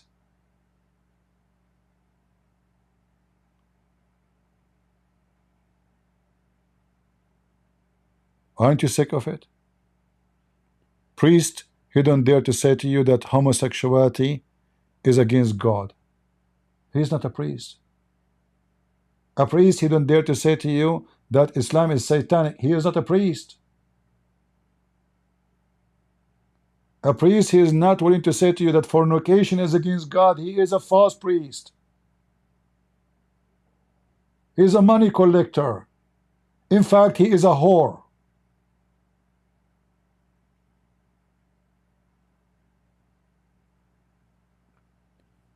The Lord said, from their fruits you shall know them. Not from uniform, not from wearing big cross, not from calling themselves a Christian Prince, from what they do, not even what they say, from their fruits. So I say to you, Lubna, you better read the Bible. Let me call you my sister. Is that okay? I hope that will not hurt you. I'm not against you. Honestly, I find in you that a new hope between Muslims, Muslim ladies, they start thinking, I understand you don't dare to say 13 things because you live between Muslims, you will lose maybe your family, etc. I understand, but that means there's many Muslim women, they start thinking and they are trying to figure out where to stand.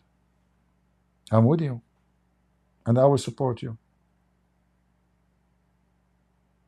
You can say, I don't agree with anything Christian Prince, but in my heart, I know what is in your heart. I can feel it. In your heart, you are saying to yourself, what a stupid religion is called Islam. What a filthy prophet, his name is Muhammad, which means the praised one. I mean, the praised one is a child molester.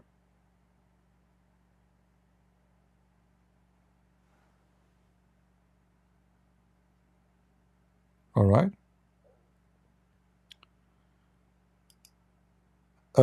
Somebody saying he is He is saying there is similar trash in the Bible. You know, conclusion. I want to give you a conclusion. Do you like to call me in Skype and read for me the verse you call it trash? If I open Skype for you, are you willing to call me? The one who call himself conclusion. Is that fair, guys?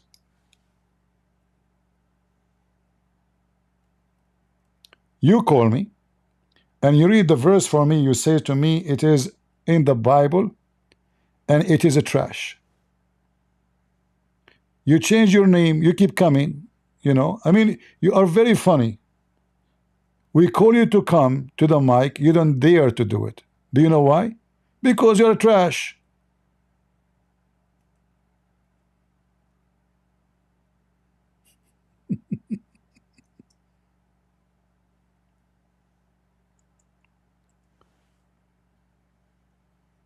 Do you want to call me? Conclusion? Or you want to go and come back and change your name? And I will promise you, I will make you read those verses. Okay, he will not come. Potato, we laugh at you.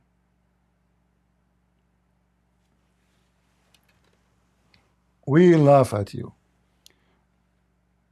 You know, when somebody, he mentions something, he say in the Bible we can find trash. If we go and read, you will see how you are the trash, not what you see in the Bible. And this is why you don't dare to call me and discuss it. I promise in front of everybody, I will make you read the whole chapter, not only the 2 verses you are asking me for. Do you dare? Conclusion? If you don't dare, I will have one conclusion. That you are a liar and fraud, and you don't dare even to read. To me, you see, I'm not even asking you to read the Quran.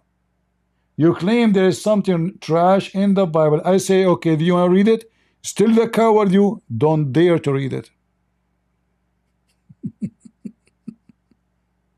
You don't dare. Because you know who is the trash. So I will repeat for the last time. Are you willing to call me in Skype and I will make you read Exodus for everybody so you can expose the Bible? Yes or no? Last call. Say yes, I will open Skype for you. Wallahi, I would have come, but I have seen enough of you. Ah, wallahi. Just to let you know, by the way, when somebody say wallahi, he is a gay. In the Middle East, nobody say wallahi unless he is a homo. Go check with the Arab. Only the homo, they use this wallahi. Go check it out. So you coward, you saw enough of me, but you are still in the text. And I am wiping the floor of your prophet. And when I invite you to defend your prophet and to insult the Bible, you don't dare to do so. So wallahi, you bend over. Wallahi. Do you know the hadith about wallahi? A bunch of Muslims, they came to the Caliphate Uthman, and they said to him, we have an imam who is a gay, and he exposed his butt, and it's round and beautiful. Uthman, he said to them, okay, when somebody do good deed, do the good deed. They said, but why we want to pray behind the gay? In our opinion, and they said to him, he is tempting us. I mean, look, the Muslim Abdul, he is claiming that it's not right for the gay to pray and to be the imam. But in the same time, he claimed, and the group with him, that this gay is tempting them, which means they are a bunch of gays too. Because if you are not a gay, how you can be tempted by a gay? Huh? And look how many gays. In every house in Mecca, there is a gay, including the house of Muhammad. Look, all those hadith in front of you. Here, this hadith here, this guy, he asked the brother of Aisha to marry a female guy, which means a boy, a transgender.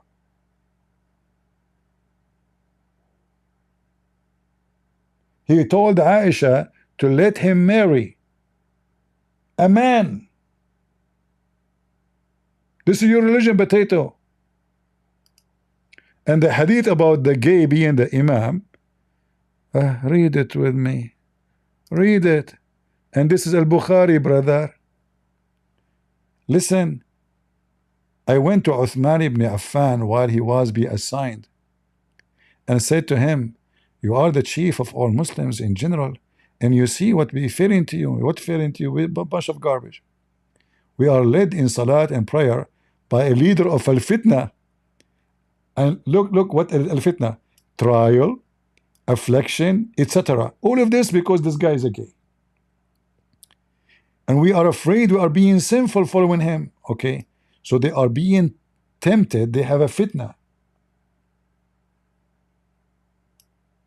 You see the word futina wa fatana when you see something is amazing for you, something so beautiful, something tempting you.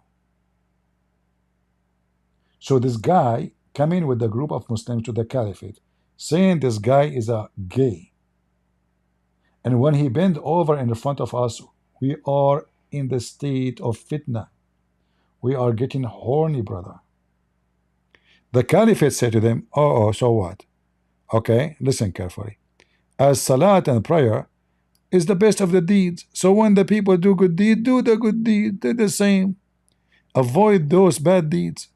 As Zohri says, in our opinion, one should not offer salat behind an effeminate person unless there is no alternative. So now we understand it's about a gay, right? They try to hide it in the translation, but doesn't hide for long. And then you ask yourself, if the guy is effeminate, why they are getting tempted? Because they are a bunch of homo themselves. Are you there, Mr. Wallahi? You are the imam they are talking about in the time of Umar. And you don't want to call us because you are afraid that the Muslim will see you when you bend over. Okay. Wallahi. When a Muslim, he want to lie, he say Wallahi. The second you see a Muslim saying Wallahi, that mean he is lying. And here you see the difference between Christianity and Islam. The Bible and Jesus forbid us from taking oath. Either you say yea, yea, or nay, nay. Jesus says anything else above that is from the devil. Muhammad, in fact, let me show you. A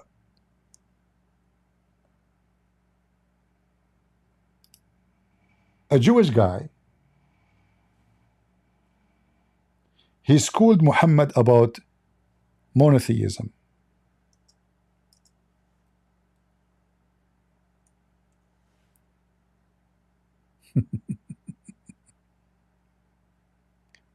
The stupid Muhammad do not know what one God mean, and the proof in front of you. And this is authentic. All of this is authentic. Sahih. Look how many times repeat it. Sahih, Sahih, Sahih. Let us read together. Who is the one is schooling Muhammad about monotheism? A Jewish woman. Who? A Jewish woman showing Muhammad that he is a pagan. She said to him, you are setting up revils to Allah. She did not use the word Allah, by the way. She did not use it. To God. And associating other with him. Speaking to who? To Muhammad. Who? A woman. A Jewish woman. You say whatever Allah wills and you will. And you say by the Kaaba, they swear by the Kaaba. Muhammad, look, he did not argue. He did not dare to argue with the Jewish women. He agreed. So he told his men, from now on, when you swear, say by the Lord of the Kaaba. And when you say whatever Allah will, then what you will. A prophet of God got busted by a Jewish woman. It's in front of you. Did Muhammad say to her, you are wrong? He agreed. And he did correct them. He said, from now on we do this as she said. So who is the prophet? Where was the God of Muhammad to teach him monotheism? Huh? A Jewish woman, she is teaching Muhammad monotheism? And you cannot say, oh no, he did not agree with her. No, he agreed. He told them, don't say that no more. Say as she said. And what she said, you are associating with God. You are mushrikeen. Muhammad agreed.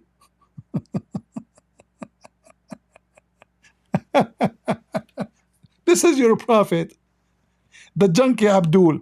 So the Abdul who's in the chat, he said to me, Wallahi, Wallahi, I have enough. I'm sure you have enough. I mean, you might be by now going to have a delivery soon. Your belly became so big from the lies of Muhammad. You know, Muhammad, when he died, what the hadith says? قَدْ رَبَى بَطْنَهُ وَانْثَنَتْ خُنْصَرُهُ. His belly became full of fart.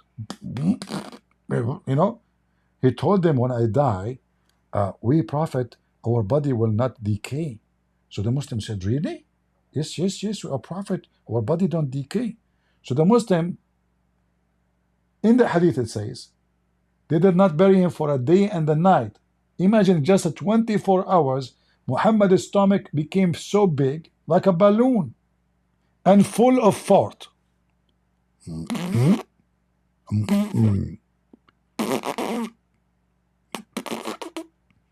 And the Muslims are sitting around the Prophet, who said to them that his body will not decay.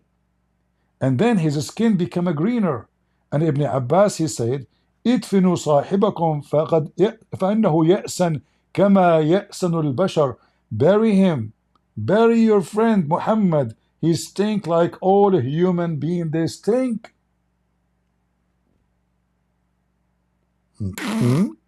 Wallahi. Where is Wallahi boy? You want to have a secret marriage, Wallahi? Huh? Bunch of potato. You know? Potato, potato. Wallahi. That's deep. That's not, you know, as long as you said Wallahi, that means you are truthful. I mean, who can stop you now? No, Wallahi. That's so powerful. I mean, you know, the Israeli army attacked Hamas. Do you know how Hamas, they stopped them? They told them, Wallahi, if you come here, we will hide. Wallahi. All right. Okay. Wallahi. Oh. All right, let's finish the video with Lubna. And, you know, be nice to her, by the way. Make nice comment for her. I think she is a nice lady, and I feel sorry. You know, you grow up in such a society, and you don't like what you have. What you can do? I mean, Lord have mercy.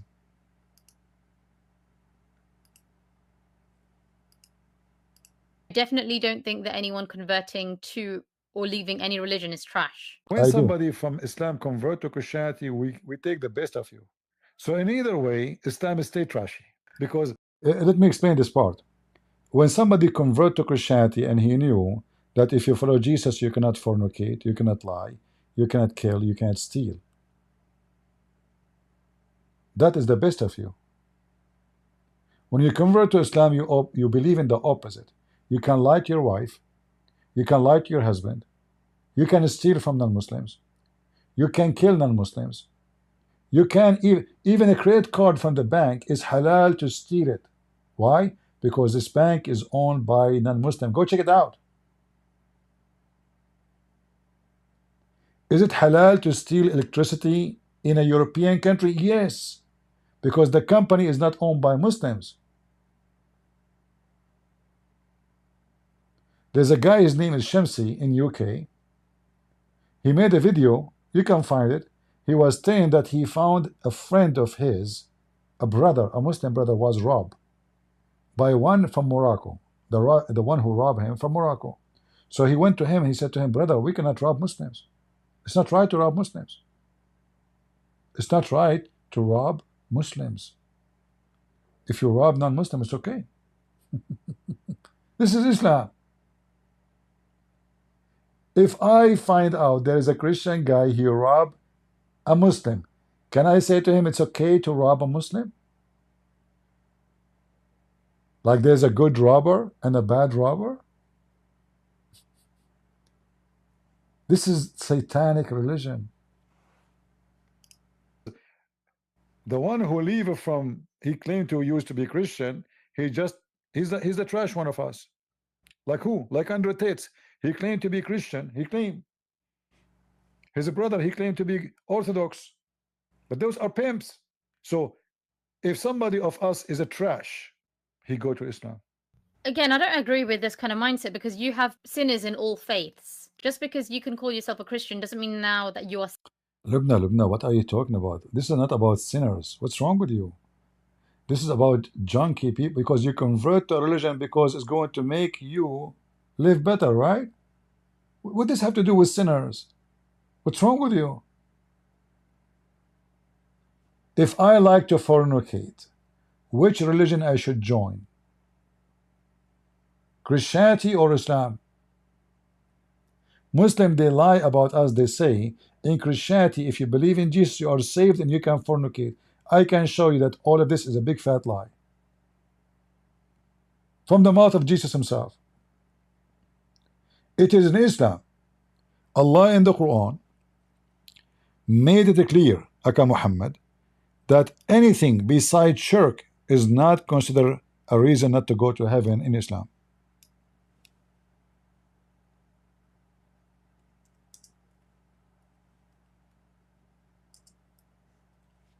Any sin. Homosexual go to heaven, thieves, criminals, killers, all of those, they go to heaven in Islam. The only sin Allah will not forgive you is to take partner with him, and the verse in front of you. Christians, is it true in the Bible it says that fornicators, homosexual, thieves, drunken, etc., they will not go to heaven? Does it say that? It says that. Even drunken will not go to heaven. Thieves will not go to heaven. Fornicator will not go to heaven. Adulterers, they will not go to heaven.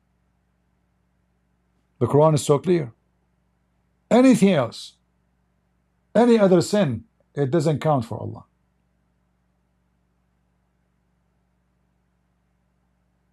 The only sin will not take you to heaven in Islam is believing in someone beside Allah. And you don't need to take what I'm saying. You can open the interpretation for the verse and check it out. In fact, your false prophet, you call yourself a Muslim, he said that in the day of judgment, Allah will place the sin of the Muslims on the Christians, which means sin done by Muslims, we pay for it. And the funny, the Muslim, they say to you, is it fair that Jesus, he pay for your sin?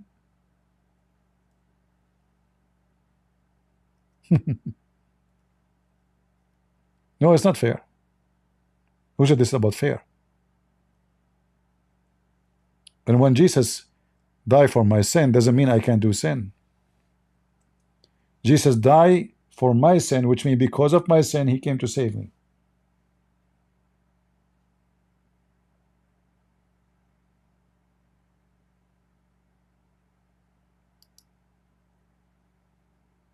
This is not about fair. If it's fair, nobody will go to heaven. Nobody deserves to go to heaven. That's what is fair. Because why a sinner will go to heaven if all men and women are sinners? Nobody then deserves, you know, Islam and Christianity is totally the opposite. In Islam, you Muslims sin, fornicate, kill, rape, Christians and Jews will go to hell instead of you. In Christianity, nobody will go to hell instead of you. You will pay for what you have done. This is Muhammad, and this is authentic. When will be the day of resurrection, Allah would deliver to every Muslim, a Jew or a Christian, and say, this is your rescue from hellfire. Can you believe it? So why you call it the day of judgment? There's no judgment for Muslims. The Muslim, he deserves to go to hellfire. Allah will say to him, this is a Christian or a Jew. He will be the one who go to hell. You go to heaven. He will go instead of you.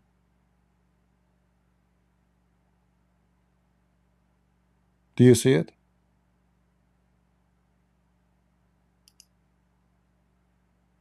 Is that the case in Christianity? No.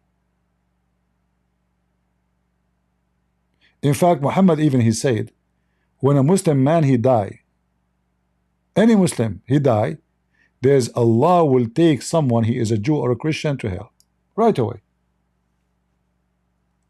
Which means as we speak, a Muslim man he die in Pakistan, Allah will send a Christian man to hell right away. This is how filthy scumbag Muhammad is.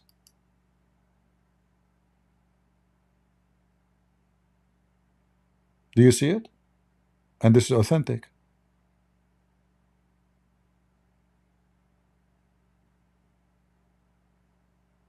This is satanic religion. Teaching Muslims, go and do sin, don't worry. Christians, Jews will go to hell instead of you. If I hear now that in the day of judgment, though no matter how much sin I do, Christian and a Jew will go to hell instead of me, why I will not do it then? Do you see why Shaitan is evil, and that is Muhammad? He is the devil. So he's encouraging them to do sin, not to behave. It turned to be there's no day of judgment for Muslims. The day of judgment is only for us, Christians and Jews. Muslim, they fornicate, we go to hell. Muslim, they kill, we go to hell. Muslim, he rape, we go to hell. Where the Muslim go after all of those things he done? He go to heaven. Are we making things up, guys, or we are showing reference? Are we making things up? We are not, right? Everything we say, we prove it. Have you ever heard me saying something I did not show reference for it?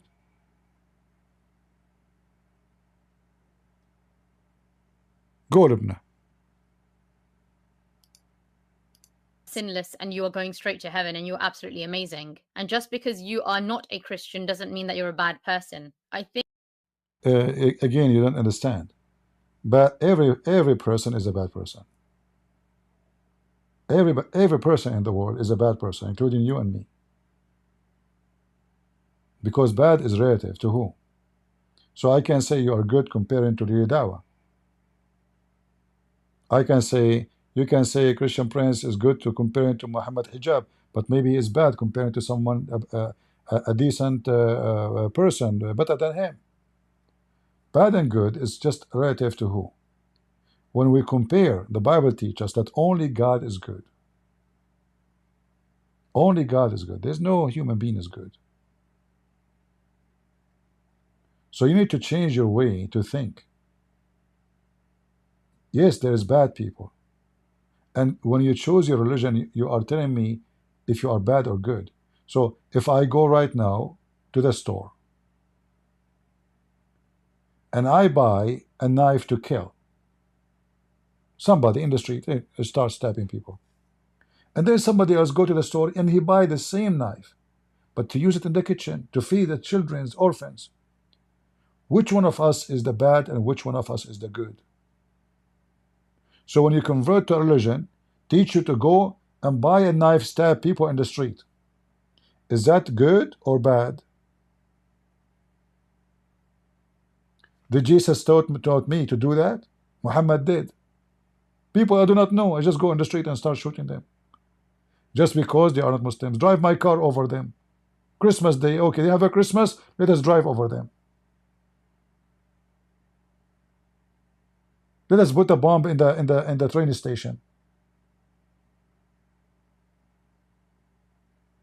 Why terrorism done in the name of Islam? Why we don't see a terrorist Christian, he put a bomb in the train to kill Muslims? Like, do you think we do not know how to make bombs? We are the one who created the bombs. But this is to defend our countries.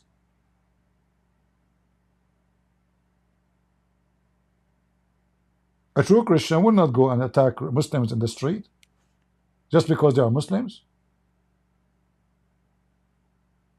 He will not kidnap a Muslim woman or rape her, as we see they are doing in Pakistan and Afghanistan to Christians.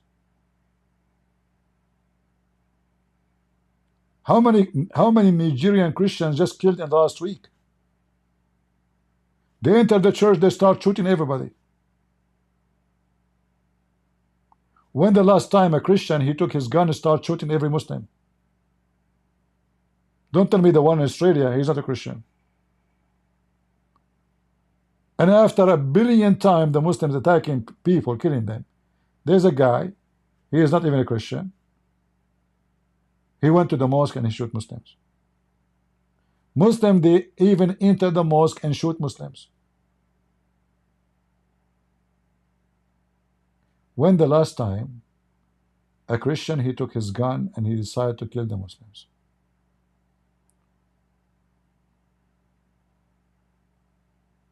I never saw not even one case. Do you know why? Because for me as a Christian, I cannot justify it. But your religion justify it. You said yourself, you receive many threats because you say things Muslims don't like. Why they are threatening you? Because Islam justified. This is not them. If Muhammad says the one who don't want to leave Islam, let him leave Islam. Don't hurt him. They will not do it.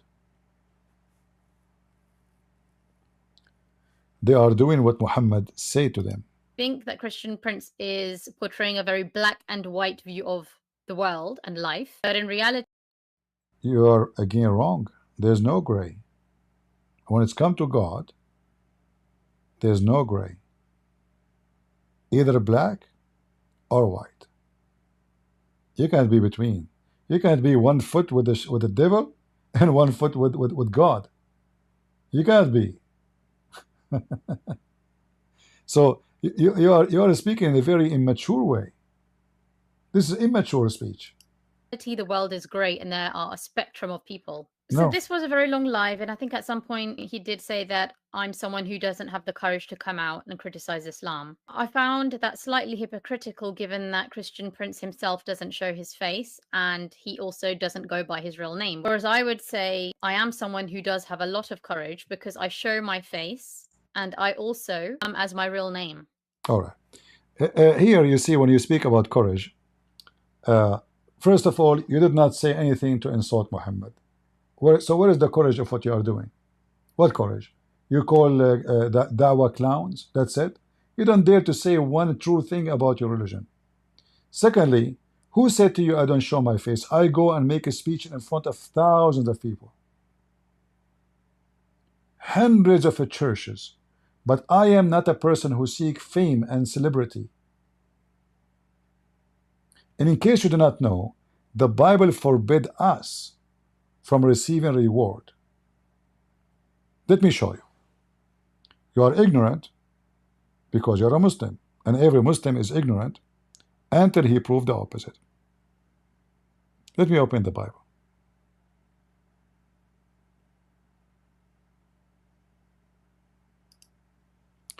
Matthew 6:1 to 34. Read carefully with me, lady. Be aware of a practicing your righteous before other people in order to be seen by them, for then you will have no reward from your Father who is in heaven. So if you think I am not showing my face in camera because I'm scared of the Abdul, I am a person who served in the army. I went to war. I was in the police. I carry guns as my biscuit. I'm the last one to fear the Abduls. Secondly, when you say he don't share his name, I make books. Do you dare to make books about Muhammad? And you can find my name in 2 seconds. It's in Amazon. But I don't seek fame. Do you think somebody he make many books about Muhammad and call him donkey? I did hundreds of seminars. I went to a city in Philippines. It's called Marawi, where you remember, guys, when ISIS they control it. Anyone remember? The first second I arrived to the airport, I saw the flag of ISIS in the Philippines. Few months after, ISIS controlled the city, and then the Filipino army took them, I think, 2 months to take it back. They told me, don't go there. There's a lot of Muslim terrorists, literally ISIS. I said, I will go. They said, we cannot guarantee your safety. I said, I will go. And I did it. And instead of speaking for 2 hours, look what those Christians are worried about me. They said, okay, we will do this. You speak, and we will take you to the airport right away.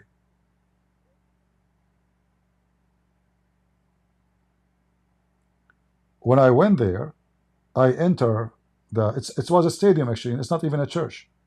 It was a basketball stadium. I supposed to do 2 hours. Then people, they will not let me go. The ministers of the church, they said, what we can do? People will not let you go. I said, we will miss the airplane. There's no other airplane for today, and this is the last one. You know. I said, okay, we will buy you a ticket tomorrow. So instead of staying 2 hours, and they are the one who insist for 2 hours, actually. I'm not afraid of anybody, but they were worried they cannot protect me. Even those Filipinos, they have guns with them. So I spent the whole night there. So people, they see me. People, they know me. I go, I travel, I go to different countries. So if you think I am not being brave to show myself, you are mistaken. I'm not seeking to be a celebrity. I don't want to go in the street and people want to take a picture with me. People who hate me or who don't hate me, I don't care. I have millions of people love to see me. But this is my Bible. When you practice righteousness, and saving Muslims is righteousness. Spending my time to bring people to Jesus is the best job any Christian can do. But nobody knows me. So I receive no reward from people. Be aware of a practicing righteousness before other people in order to be seen by them. For there will be no reward from your Father who is in heaven. Thus, when you give to the needy, sound no trumpet before you. Oh, I made a donation. Oh, I helped this guy. This is what you Muslims do. And there's some fake Christians, they do that too. As the hypocrite, they do in the synagogue and in the street, that they may be praised by others. If those Christians want to praise me, they don't even know who I am. If I die, nobody will be in my funeral to say this is a Christian Prince. None of them will be in my funeral. Truly I say to you, they have received their reward. But when you give to the needy, do not let your left hand know what your right hand is doing, so that your giving may be in secret. And your Father who is seen, he sees in secret, will reward you. So for me, I fear nobody. Every Abdul is a coward. Every Abdul is a coward. When we come to you in war, you run. In fact, Muslims, they will threat only those who they are not ready for war. The second they knew that you are armed and ready, they will go to a different person. And when you pray, you must not like the hypocrite. You must not be like the hypocrite. For they love to stand and pray in the synagogue and at the street corner, like the Muslims. When the last time, Christians, I said to you, I was praying? I don't. Hypocrite Christians, they will be proud about going to church. They will be proud about, oh, I'm fasting. Oh, I just came from the church. Same as Muslims. Muslims, they are like the goat. They put his rag in the top of the taxi, so everybody in the street in New York will see him praying. A goat. Jesus forbid us from doing that, and he called it an act of hypocrisy. So don't be like the hypocrite, for they love to stand and pray in the synagogue and at the street corners, that they may be seen by others. So the whole point of this what? Is a showtime. Truly I say to you, they have received their reward, because people praise them. Oh, he's a believer. He's a good guy. He pray. But when you pray, go into your room and shut the door and pray to your Father who is in secret, and your Father who is sees in secret will reward you. And when you pray, don't heap up empty phrases as the Gentiles, as the Muslims. Bismillah ar-Rahman ar-Rahim. Alhamdulillahi Rabbil Alameen. Maliki Yawmiddin. Iyyaka na'budu wa. We tell him, what does that mean? He have no idea. Who's saying those words? They think that they will be heard for their many words. Oh, I recite the whole Quran. Oh, Prophet of Allah, he says to me, if you say Bismillah wa bihamdihi 100 times, all my sin is forgiven. What? What?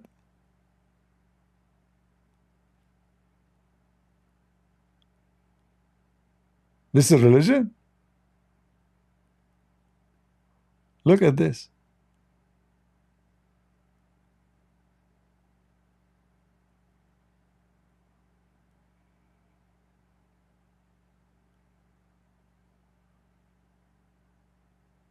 Look at this.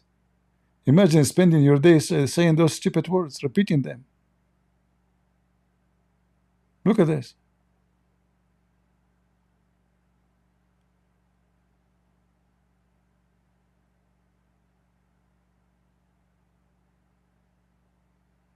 Let me show you the other one.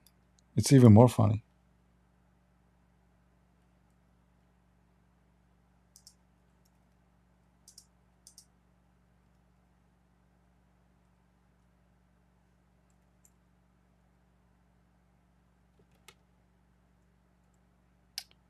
Okay.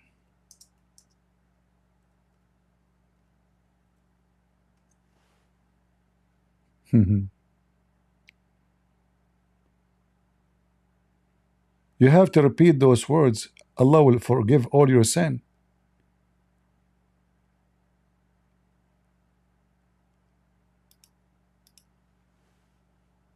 Let me find it faster.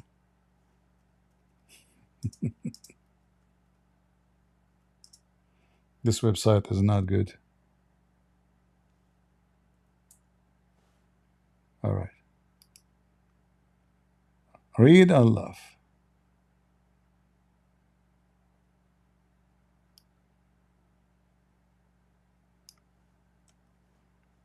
Let's try to find it in a faster way.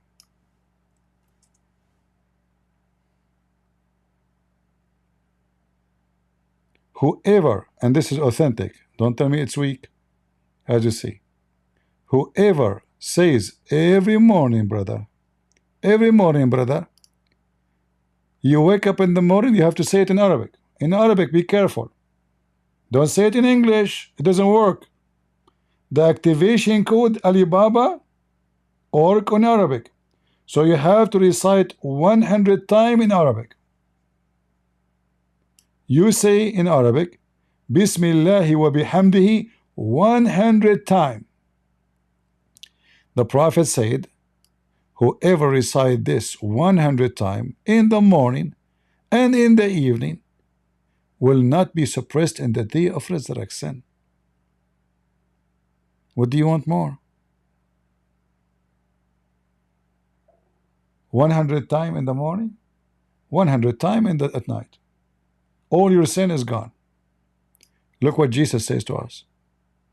Totally the opposite. Those pagans, they keep repeating their prayer. They think they will be heard because they speak many words. Don't be like them, for your Father knows what you need before you ask Him. Pray like this. Our Father in heaven, hallowed by your name. Your kingdom come. You will be done. Your will be done on earth as it is in heaven. Give us this day our daily bread, and forgive us our debt, and also we also forgiven our debtors, and lead us not into temptation, but deliver us from the devil. Amen. We are totally different. Your religion is a religion of hypocrisy. So if a Christian Prince, he don't show himself, I go to seminars, I did hundreds of seminars, I write my books, and only very brave people would do that, because you know the consequence of writing books calling Muhammad false prophet. If I fear you Muslims, I will never open my mouth. But when Muslims, they threaten me, I laugh. And I challenge you to come to me. So when you say to me, I'm showing my face, I don't care if you show your face. You said nothing. You did not even dare to say the reason for this garbage is Muhammad. You just say that this is the clown of Mimi Hijab and Da'wah. Muslims, they don't care for saying that. They will be upset if you say Muhammad is the clown, but you don't dare to say it. So you are the brave.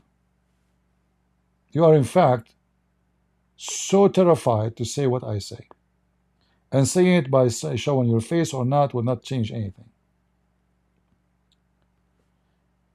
When I go and do seminars, how many Muslims were there? We don't know. Is it possible there's Muslims there? Sure. Why not? Actually, in many seminars I did, Muslims, they presented and they asked me questions. I remember once, actually, a Muslim woman, she was upset. She said to me, what you said is not true. You said that the heaven of Islam is made for men. Isn't it true that the Prophet, he said, a Muslim woman, when she go to heaven, she will be 70 times more pretty? I said to her, Prophet Muhammad says that? She said, yes, I can show you the reference. I said, okay, I'm not going to argue about it. I guess he did. But look what happened. And I have a board in the stage. Always when I teach, do seminars, I ask them to have a whiteboard. So I write on it. So I said, what's your name? I forgot really what her name. Let us say her name is Aisha. So I said, let us say there's 3 women. One, her name is Fatima. One, her name is Aisha. One, her name is Khadija. Aisha is twice more pretty than Fatima. Fatima is already twice more pretty than Khadija. And then Allah made the three of you 70 times more pretty. So what happened? She said, I don't understand. I said, nothing changed. So you were, let us say you are Khadija.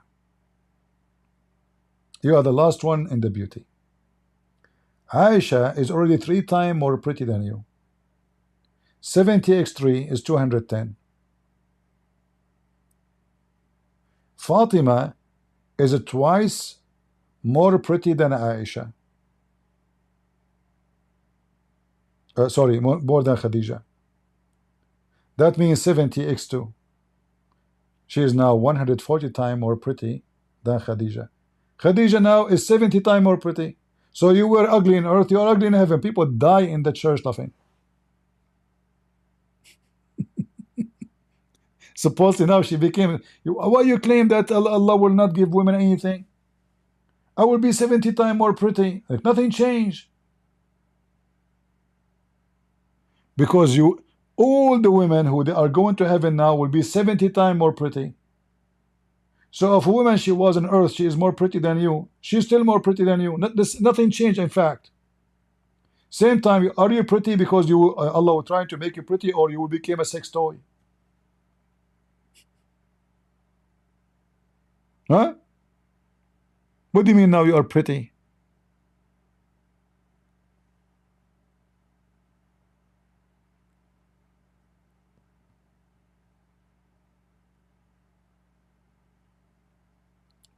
Hey ladies, you should convert to Islam. You will be 70 times more pretty. Hey, Allah, are you going to make Christian Prince 70 times more handsome? Christian Prince, first of all, it doesn't matter how many times Allah make you handsome, you will not be handsome like me. Zakanak, what are you talking about? Are you serious? So even if you make me 70 times more handsome, I will not look good like you? Exactly.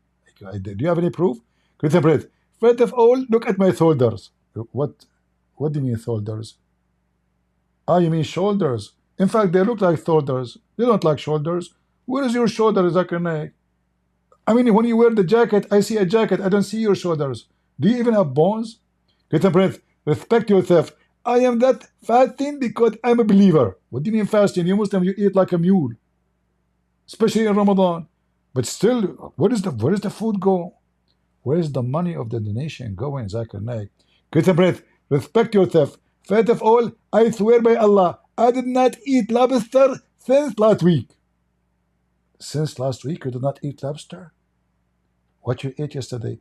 Get some breath. We are very conservative Muslims and we don't like to spend money. I went to the 5-star hotel and the Prince of Saudi Arabia, he paid for the hotel. Oh, okay.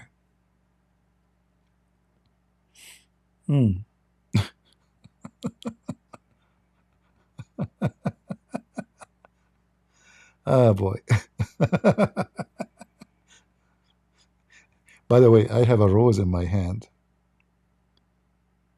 Maybe I should take a picture of it and post it in Patreon for you guys. Actually, I think I have a picture I took already. This rose is called Crush Lavender. Anyone heard of it? And I bought it actually from Walmart, and they didn't say anywhere that it smells so good. I have allergy from perfume, I cannot handle it. But this is really good, unbelievable. I can't put it away from my hand. The smell is so good. It's called the Crush Lavender. Search it. So pretty, so beautiful, and I was shocked when I smell it. Unbelievable how beautiful you are. God is good. So you see God, Allah will make you 70 times more pretty. You see God? God who made the rose is so beautiful.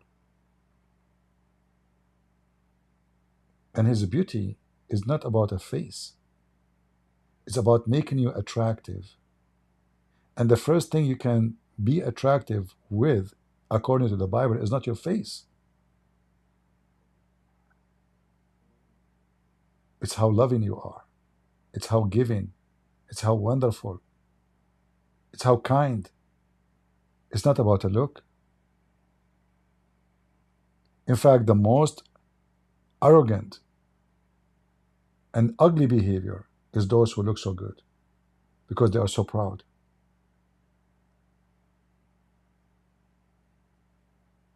Wherever they go, people praise them. Even some cultures, they believe if you have a good looking face, you are a good person, which is absolutely false. So the Lord who created this flower, let me search it online so I can put it for you on the screen. Crush. Now I know why they call it crush. It's going to crush you. Crush. God, the beauty will crush you. Lavender. Rose.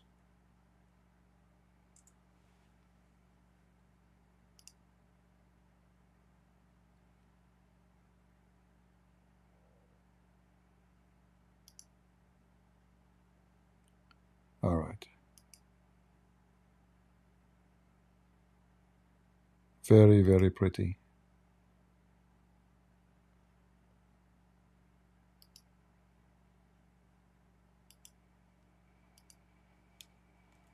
Taking break from the garbage of Muhammad. Isn't it good?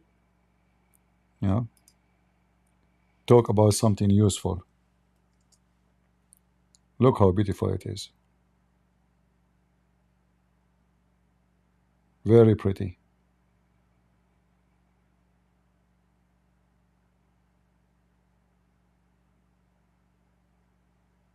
All right. So if you like to have this rose, if you find it available in your area, and this is a climbing too, by the way, which means they will make a tree. Will be a tree, by the way. It's going to be like a climbing rose. Hold on, hold on. Maybe I can find a video. Hold on. The correct name is Lavender Crush. Lavender Crush. Climbing rose.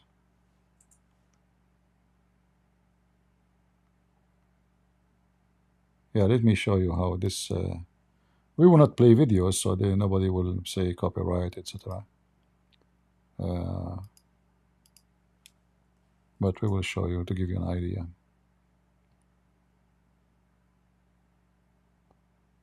Let us see. Here we go. You see here? Those are climbing rows, so it's going to climb really high.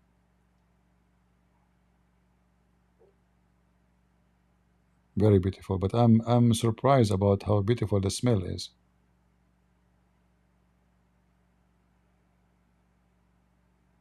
And you know, like they come like a cluster like this. You know, very, very pretty. Yeah.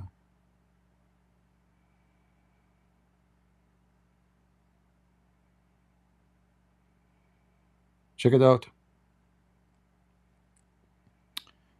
All right. At least we saw something nice at the end. I can make a fragment rose jam out of it. Really? I never heard of people. You make jam from rose? What do you mean? Like you mix it with the jam? The smell is so good. Unbelievable. And the rose, you know, actually, I don't know. I'm really surprised. I don't know. Maybe they gave me the wrong because when I searched on the internet, I remember.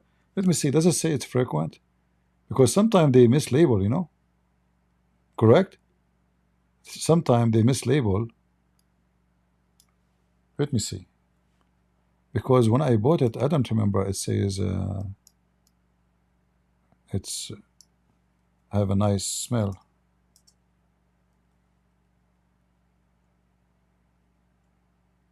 But it looked the same actually. Yeah. In fact, it looked a little bit different. But maybe this is because it's too young. I'm not sure. I will find out. Let's see.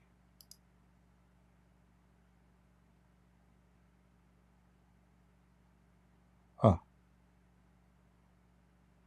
It says here, it have a unique smell, described as a blend of old rose and intense citrus. I see.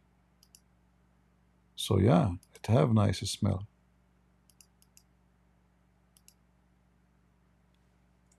See what it says here?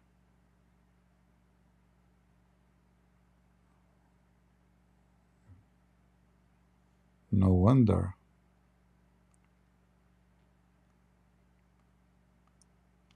All right. I hope we have a good time. Did we have any question?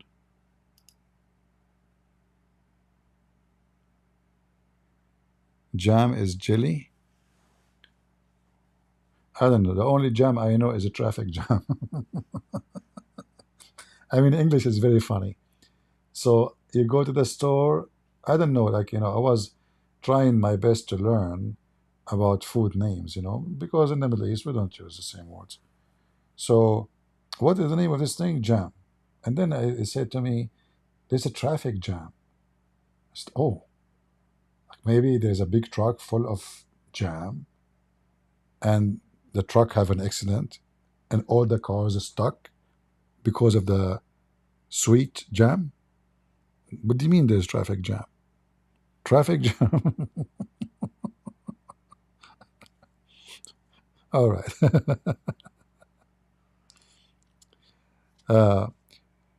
Will you ever build a church? Church is not a building. Who said to you, church is a building?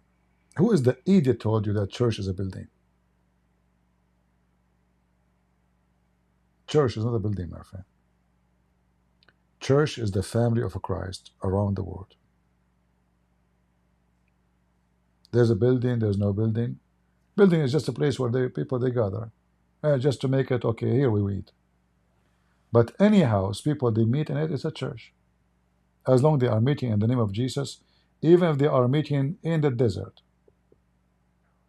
The church is the people, not rocks. All right? The church is built on the people, not on the rocks. So Peter, what Jesus says to Peter, right? Peter is not a, Peter, his name is a rock. Rock. Peter means rock. So you are the church. All right. So I want to say, I need advice. I work with Muslims and really need a job, but I cannot stand it. Well, if you need a job, my friend, what you can do? Work with the Muslims for now until you find something better. Supporting your family is very important. Like what you will do? You will steal? Work with Muslims. Be a good ambassador of Christ to them. Be good to them. Show them what Christians can do. And then find a job, better job, where you can, you don't like to work with Muslims. But for now, it's okay. All right? Have patience. You have to have patience. All right. I want to say thank you, guys. It's getting really late for me. I hope we have a good time. And again, I don't want to see anyone making a bad comment about Lubna. I think she is a good lady. Even though, like in the last, she mentioned show your face and being brave. That is not being brave, showing your face. I am the one who is being a crusade. You have no idea, lady. I am the one who joined army when nobody want to go at the time of war. And I joined the USA Army to fight the Muslim terrorists. Not just war. I'm just giving you extra information. So a person who fear terrorists, he will not go to them by his own feet. Have you ever heard of one? No. So I want to say thank you guys for being here. And I pray the Lord, He will give you and answer your prayer. It is a great Easter, and I'm very proud of many Christians who come here. And really, I saw many comments actually under Lubna account video, and many of them, they have a very nice comment, very wise. I really like what I saw from the Christians, how they respond to Lubna.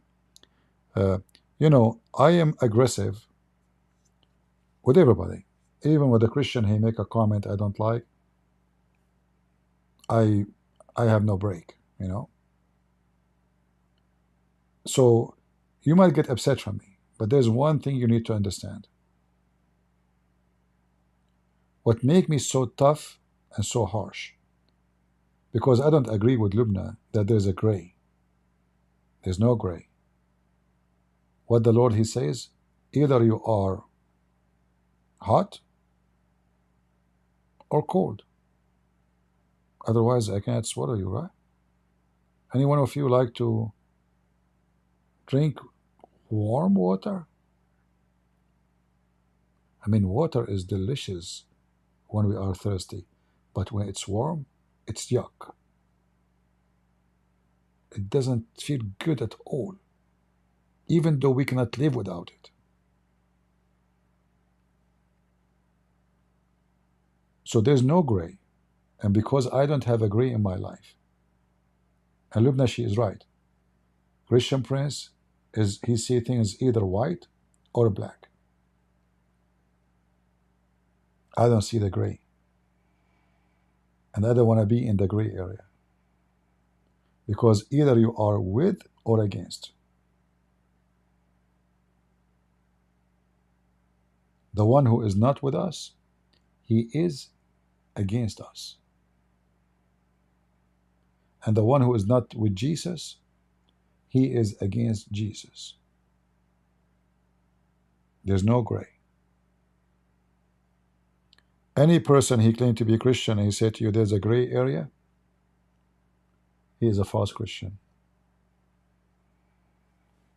That is not true.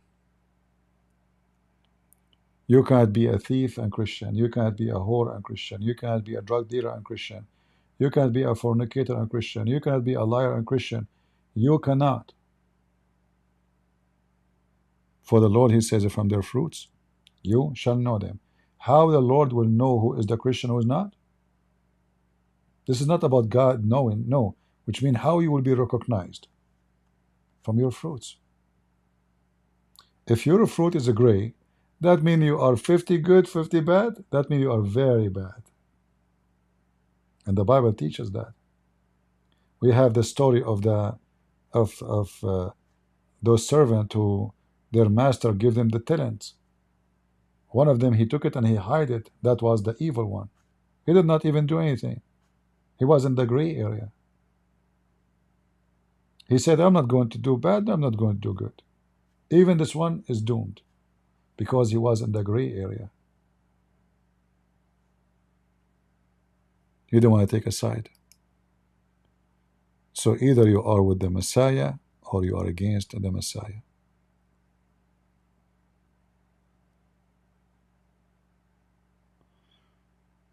I did not see the video of the Hindus, but look like we are going to spend some time exposing the Hindus too. But maybe we will do it in Rumble, because I noticed that the Hindus are very aggressive people too. And they will start to flag in your channel. So we will try maybe to go in Rumble.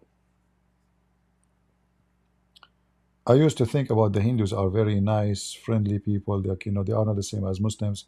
But then I start learning that they are really not what I think.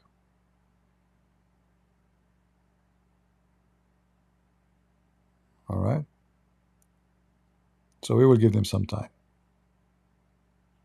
We will rumble together. Are we ready to, if you like to subscribe to Rumble, we have the link underneath. All right? Click there and subscribe, because from time to time we go there to avoid YouTube problem. YouTube, they are very strict, especially with me. They don't like, because they don't make money from me. I don't activate support chat. I don't activate advertising. So I'm wasting their money, actually. Because when I go live, they are providing me service for no return. You go 8 hours talking, what we will get from you? Nothing. So they keep pressuring me to activate super chat. They keep sending me emails. Uh, there's a, they give me ideas to make money, make open shop, sell T-shirt, membership, all kind of crazy stuff.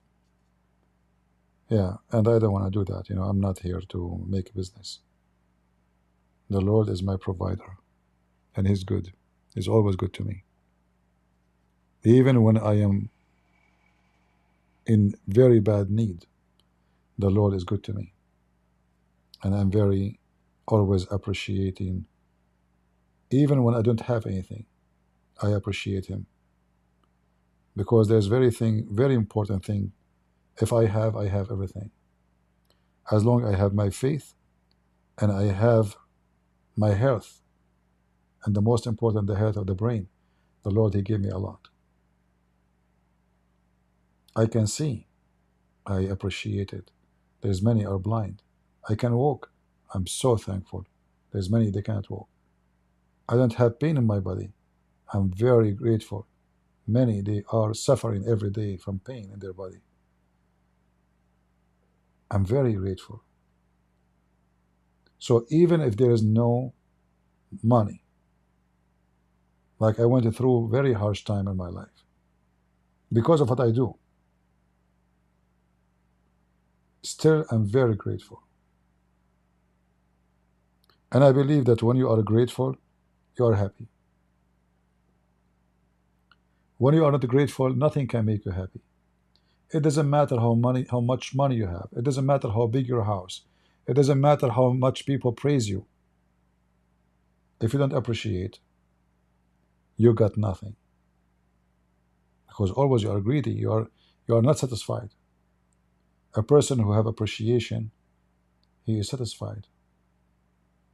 He will be happy. And many of us, we have a disease. And that disease is not to appreciate what we have. We wish to be somebody else because we are jealous. We are greedy. We never have enough.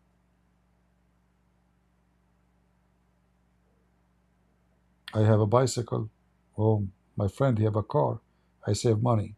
I buy the car. Oh, the same friend who have a car, now he have a nicer car.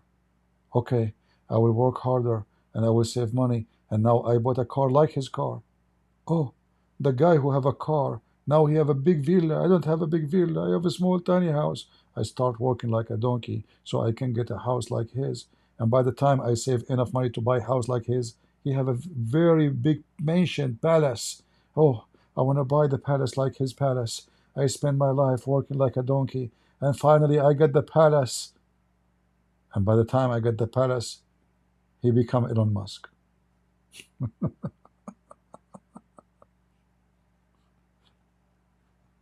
He will never be happy. It doesn't matter how much you make. The key of happiness is appreciation. A man who don't appreciate his wife, it doesn't matter how pretty she is or how not pretty, he will never be happy.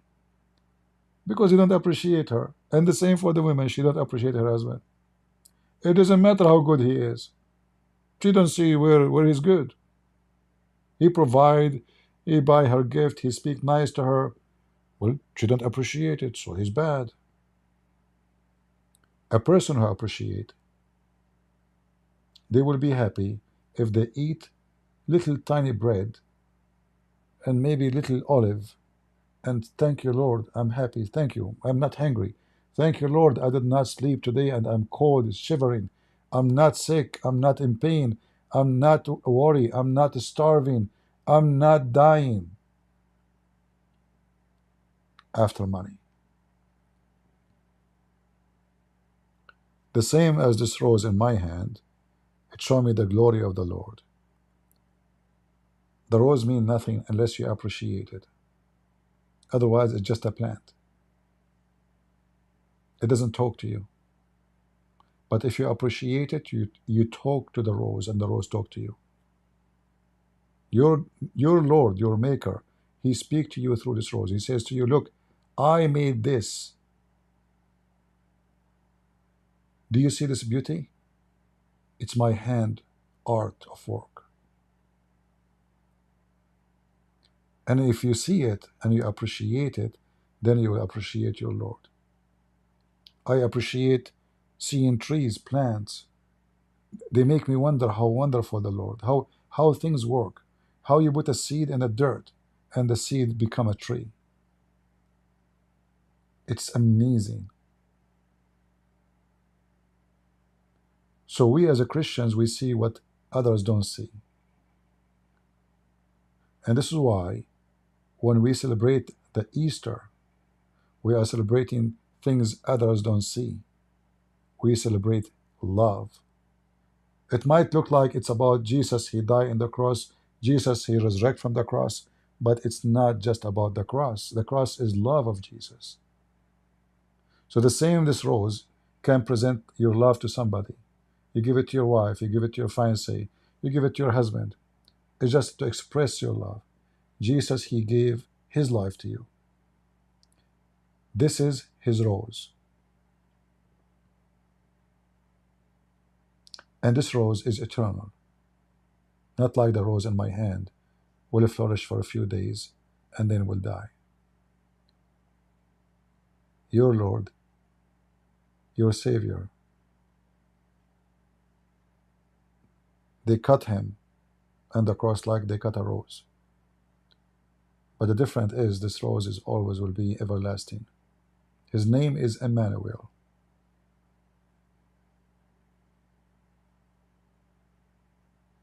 God is with us.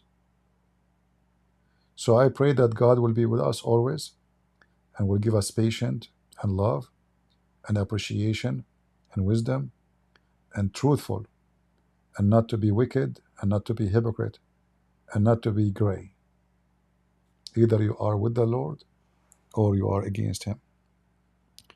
So I want to say thank you. God bless you. And God is good. So is Jesus. And we are the crusade. Happy Easter.